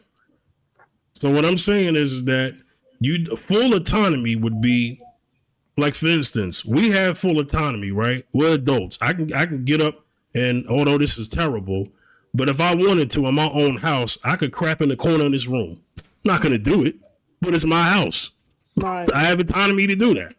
Can't nobody come in here and say, man, I can't believe you just did that on the floor. I mean, I would never do that. But the point I'm making is, yeah, but as a kid, you do not have that freedom. You mentioned the bathroom thing. What's up, Jess? But couldn't we say that for even adults, we're not fully autonomous? Like, because what I understand about autonomous is that you well, under the law, yes. Yeah, so like to me, autonomous in the way I understand it is you are able to self-govern without like external authoritarian influence. But at some point, everybody can't solely self-govern because we live in a society. So if we can understand that nuance where you can crap in your house because you own your house, right? Mhm. But you can't go outside and rob nobody. Why can't that be the same situation for children where they can't emancipate themselves and say, I don't want to go to school, but they can also show autonomy in their own ways, right? I mean, wouldn't that be the same dynamic of you're autonomous to an extent, just in different ways as you age? Well, there's when you're a kid, you have government outside the home, and then you have the government of your parents in the home. When you become an adult, you have the law. So you have to do the laws of the land. If the law of the land says that you can't rob anybody, then you can't rob anybody. But guess what happens when you go outside the law of the land? What happens to you? You get what? Consequences. You okay? Is consequence of discipline? Yes. When you go to prison, is that a discipline? No. Yeah, cat, come on. Okay, when you go to prison, is that punishment? It's a lack of discipline. Okay, so but when you get sentenced by a judge in prison, is that punishment? Yeah. It's punishment because you did what? Disobeyed. Let me go ahead and drop a bomb for me, cat. And when you act up at home and you do something wrong, who's the judge in that home? Mom or dad or both. You like Mozart with that button. There's natural consequences too. If you keep doing something your parents told you not to and you get hurt, that's a consequence also. Hey, let me tell you what I heard in my household and many other black households. I'm disciplining you here so that nobody out there in the streets discipline you. Because let me tell you about street discipline. Street discipline ain't got no love. No. They ain't no, relax, that's a kid. Street discipline ain't no love in the heart of the city. Because there ain't no love in the heart of town. Well, raising a kid to think that they're your whole world only applies at home, because they will walk out that house with that same attitude that, I'm all this and that, I'm the queen or the princess or whatever, and they go outside and the world don't think of them like that, and it's a bad. You hit a wall and people don't see you like your parents saw you. Hey, Jess, you still there? Hold on, just come back on camera before you go. Jess. Mm-hmm. All right, give me just 1 minute, okay? I'm gonna do rapid fire. I'm gonna end the show. Okay. I'm in the show. Okay. All right, y'all. Woo. let me just say this. I'm glad Jess is back. Jess is my girl. I'm glad she's back. I love when she's on the show. I missed her when she wasn't on the show. I missed this dynamic. I'm glad she's back. Because I need you for my I'm gonna need your voice especially when I do this marathon next Sunday. It's next Sunday. The 12-hour, not for 12 hours, obviously, but when you have time, the 12-hour marathon, first annual marathon. I call it a follow-thon because I'm trying to, this is for the followers, right? And to increase the followers on TikTok, 12 hours from 12 to 12 o'clock Eastern time. Are you gonna make them follow and send a heart me? No, I was told that was not a smart thing to do for the first one, but I do encourage people to follow. But it is what it is. We're gonna rock out. We got segments. We got multiple topics throughout that stream. It's gonna be dope. There's some people that I know that said, "Hey, man, if I'm available, I'm definitely gonna join the conversation." So hopefully that happens. I'm very excited. It's my first time doing something like this. Shout outs to Mila, Beyonda, Zacchaeus with the topics that they have, and then I'm gonna have my topic, which I'm still working on. Because I still have to work on topics for this show and then Thursday show and then the podcast and then this and then that and then that. And then I got other content in the works coming at the end of the month. A good interview I got coming up, in-person interview that I got planned that I'm going to record, and that would be ready sometime in August. So, I just got a lot going on. So, for my rapid fire question, J-Dub, the judge is going to spank you. His form of spanking you is telling you you're doing 3 to 5 or 5 to 10 years. All right. So these are lightning round questions. They either agree or disagree, yes or no, okay? All right. Kids should always know the real reason for divorce, yes or no? Everybody can answer. Repeat the question one more time. Kids should always know the real reason for divorce, yes or no? Yes. Eventually, yes. Okay. Yes, age appropriately. Yes, age appropriately. Okay. Parents should never speak negatively about their ex in front of their children. Agree or disagree? Agree. Disagree. Or agree. You said agree, disagree? I did say disagree. I meant agree. Fully agree. Yeah. My bad. Children should never choose sides. Agree or disagree? Agree. Agree. Big cat. KJ, what you think? Agree. Okay. Staying together for the kids usually does more harm than good. True or false? True. Okay. A child has the right to cut off a parent who destroyed the family. Agree or disagree? Agree. I'm gonna say disagree. Okay. Divorce changes the entire family, not just the couple. True or false? True. Some family secrets should stay between the parents forever. Agree or disagree? Agree. Jess, what'd you say? Disagree. Okay. Children deserve closure just as much as the parents do. Agree or disagree? Agree. Co-parenting is harder than marriage. Agree or disagree? Agree. Co-parenting is harder than marriage? Disagree. Agree. Okay. Last question. Forgiveness is necessary for a family to truly move forward. Agree or disagree? Agree. I agree with that too. All right. Thank you, Jess. Jess is gonna be, Jess is a regular, so you're gonna see Jess more often. Like I said, this is my superstar. I love this woman, right? Yes. Man. Buttermilk biscuits. I'm looking to say my last name, this, that. Yeah. How does I ain't gonna say my last name on the air. DM me. Okay. So ladies and gentlemen, thanks for tuning into the show. I had fun today.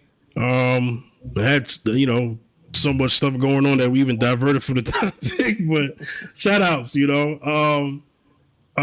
Jess, anything you want to promote before you leave? Your socials, what you got coming out? I know you're working on a book. Yes. So you can find me on YouTube and Instagram at Jess the Romantic. And I have a new workbook coming out called Single and Satisfied that helps women navigate modern relationships with a biblical perspective. And that should be coming out in September or October of this year. All right. Midcat, you have anything you want to promote? Your socials, anything you got going on? Just our Airbnbs. If you come down south and want to go fishing down South Louisiana, we have Airbnbs. Look us up on Airbnb should you come down this way. All right, KJ, brother, anything you want to promote? At _KJ. Recently moved back to Detroit, so my TikTok lives will be back up and running full time now for the next month. So please at you know it KJ, UNOIT_KJ on TikTok, and catch my live sometime in the late morning, early afternoon. J Dub. She responded to when I said I love Jess. She said I Yeah. love her more. She loves him Uh, more. y'all can reach me at the Fifth General, Facebook, Instagram, Twitter, Fifth General TV, TikTok, to Fifth General TV, YouTube, and my Thursday TikTok topic is, because the TikTok audience wanted this. When I told them Thursday, I was talking about this on Monday. So this is going to be their version of the subject, and that is, who suffers more after divorce, the parent or the child? And to listen to that live, you got to connect with me on TikTok at Fifth General TV. All right. Also, I want to promote that Sunday, July 19th, is the 12-hour TikTok marathon stream. First annual follow-thon, hosted by yours truly, Mila, the Beyonder, and Zacchaeus. We have some very interesting topics that they've been wanting me to get to, and I said, let's save it for that night. So I'm excited. It is I go live every Thursday on TikTok. Yes, that's not changing, but this is a TikTok live special for July 19th, okay? Hopefully this is something I could do more than once. All right? All right. All right, so everyone take care. I'll see y'all Thursday. All right? All right. Once again, the lovely Jess is back. I'm happy. I'm sure y'all can see it on my face. Y'all are cute. Yeah. Yeah, that's what I'm talking about. Hey, Jess, listen. Now, you know we have fun. But you know, on my live, you do your thing. But when you get on other people's lives, I notice they ain't always so kind. Y'all not even. Yeah, right. Y'all not. Yeah, right. No, we play fight, but we don't fight. I know. My mom, she'll come in the comments and be like, it's time to go, Jessica.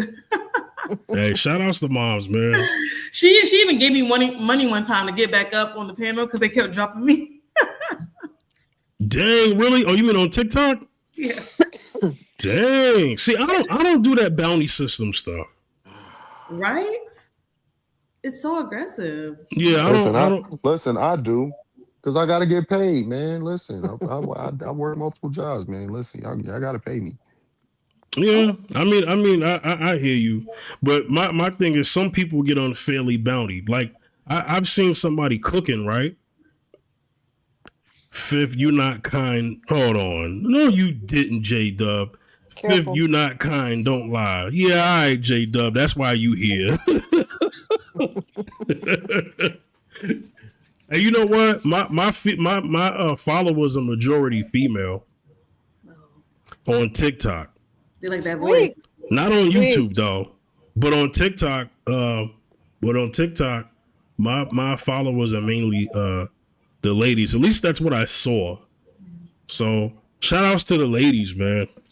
Because the ladies, although don't hear nobody, the ladies understand I don't pander, but at the same time they know I don't go crazy. You know, I've had a lady once tell me, and I'm about to end the show. I'm sorry, but real quick, I had a lady once tell me that she thought I was bad until she went to another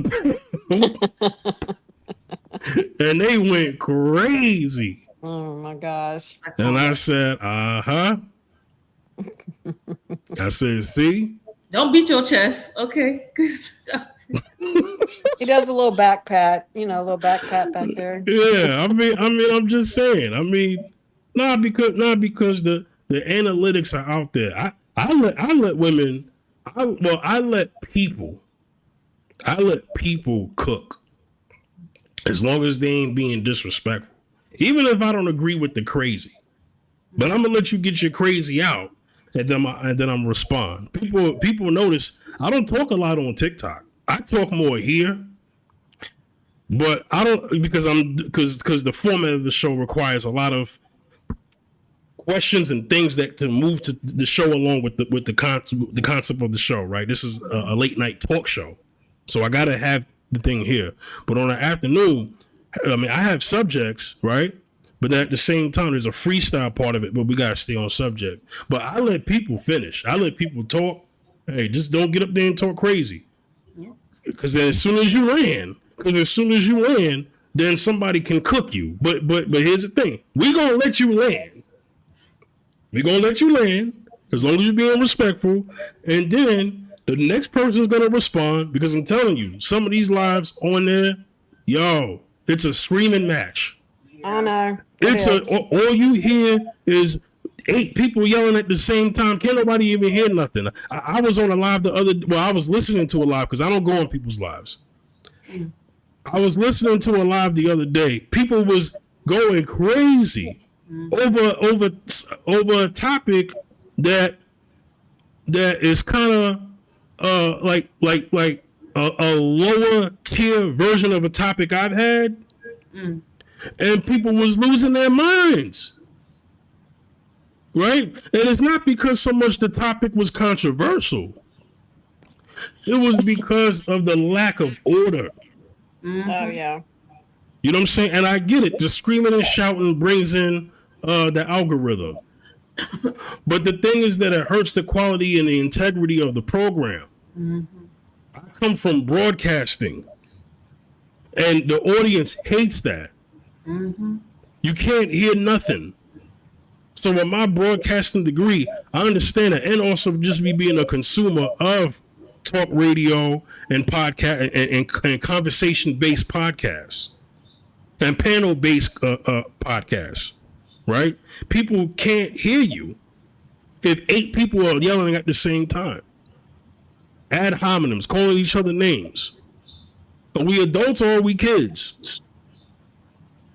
You know what I'm saying? And I'm not saying that they hate on nobody or stop anybody's money. Grown kids. But yeah, I agree, KJ. But what I'm saying is, you know, the audience gets robbed of what someone could be saying because of the constant interjections, the over talking, and the yelling and the screaming and the shouting. It's just not fun. You get a headache. All right, so this is why I run things the way I run it, and shout outs to the people who thank me for it.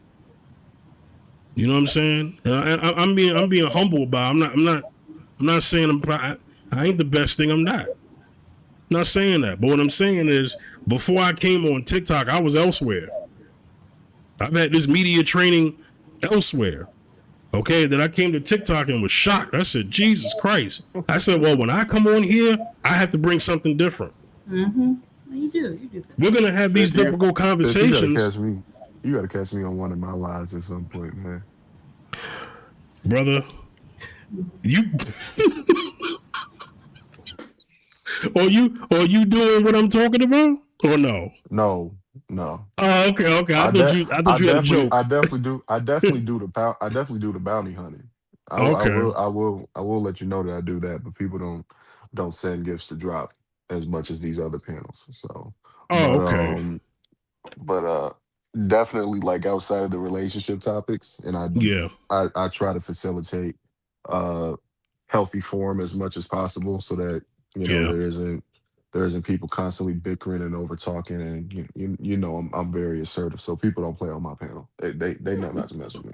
So but definitely more than welcome to come on. Jess, you as well. You're always welcome. You've been on my panels before, Jess. So. And it was awful. I'm kidding. Okay. And it was awful. It's crazy. Y'all was coming at me so bad. What's that other guy who has them skinny legs and them skinny jeans? Oh, I can't remember his name. Skinny legs and skinny. You talking about Dr. Accountability? Oh my gosh. Yes. My blood pressure just raises. But yeah. If it's just you, yeah. But both of y'all tag teaming me. Man. You know, KJ, you be coming on when I'm at work. That's the thing. Because I've seen you light up. and then I'll be at work or I'll be about to go to bed. So I catch you at odd, like I'll see you go live at like odd time. Well, I wouldn't say odd times, but just the times that I typically have to either work or check out. So I think one particular time you had a live, and it was I think you were talking about the Rick Chow in Belton case. Yeah. And I listened for a little bit, and I was like, all right, let me support my brother in the chat, because some of the things that were being spoken on there, I didn't really typically rock with. But I'm also a man that doesn't feel like he has to put out every fire. So I could just chill in the cut. You see what I'm saying? You know, I don't have to feel like I got to put out every fire. Somebody could say what they want, and that's cool. But if I would have came on your platform and said what I said, I'm not saying you, but it was kind of tense. You know what I mean? All right, man, Cat. They're tense conversations. I can't lie. Yeah, I mean, here's the thing. Like, there's nothing wrong with like something being tense, but then it's like, if it's tense and then it's, man, you know, then it gets like, now we throwing shots. I ain't saying nobody throwing shot, but sometimes I can tell when somebody's gonna do it. You know what I'm saying? And so I don't feel like doing that on the internet with nobody, man. You know what I mean? And you know, that's just not my get down, man. Not at the age I'm approaching. You know what I'm saying? So yeah, I understand. You know, but I'll have to if I ever catch you while you on. Matter of fact, send me send me alerts, man. Just let me know. Just if you got a stream, share the stream. You know what I mean? I'll check it out and see what is good. Because I'm gonna tell you, man. You know, my relationship topics. You know, I do that on TikTok, but and then I'll have some topics here. But Fifth at Night won't. Every episode of Fifth at Night won't be a relationship topic. It's just that those are the ones that people are used to me doing. But on my podcast, me and Zacchaeus talk about everything. Mm-hmm. You know what I'm saying? So on my podcast, we talk about social issues and stuff like that. So that's where I kind of do most of that. But on TikTok, you know, some things can get a little crazy. And that was because when I did an episode early in my lives in January when I first started it. You know, I think it was episode 3 or episode 4, and it was, could you marry someone with the same political views as you? Oh, that turned into a Trump stream, and I wasn't even intending for that to happen. But all the Trump fans, not even Republicans, because they wasn't Republicans, they wasn't even conservative, they were just Trump fans, and they all popped up on my show, and 2 of them got racist with Mr. Yard, and I had to kick him off the air. And I'm like, come on, B. You could be a Trump fan, but why you got to be racist? You know what I'm saying? Like, that's already a stereotype. You know what I mean? And so I was like, yeah, let me go ahead, and because instead of it being about the relationship part, they started arguing about Trump as a president. You know what I'm saying? And it's like, that's not what the topic is about. You know, so you know, this is why I tend to kind of do certain things on there versus other places, because it's just different. You know what I mean? So, yeah. All right, I'm out, y'all. Fam. All right, I'll see y'all, man. Good show. All right, thank you. Peace out, everyone. Good night, Jess. All right, y'all. Take care, everyone.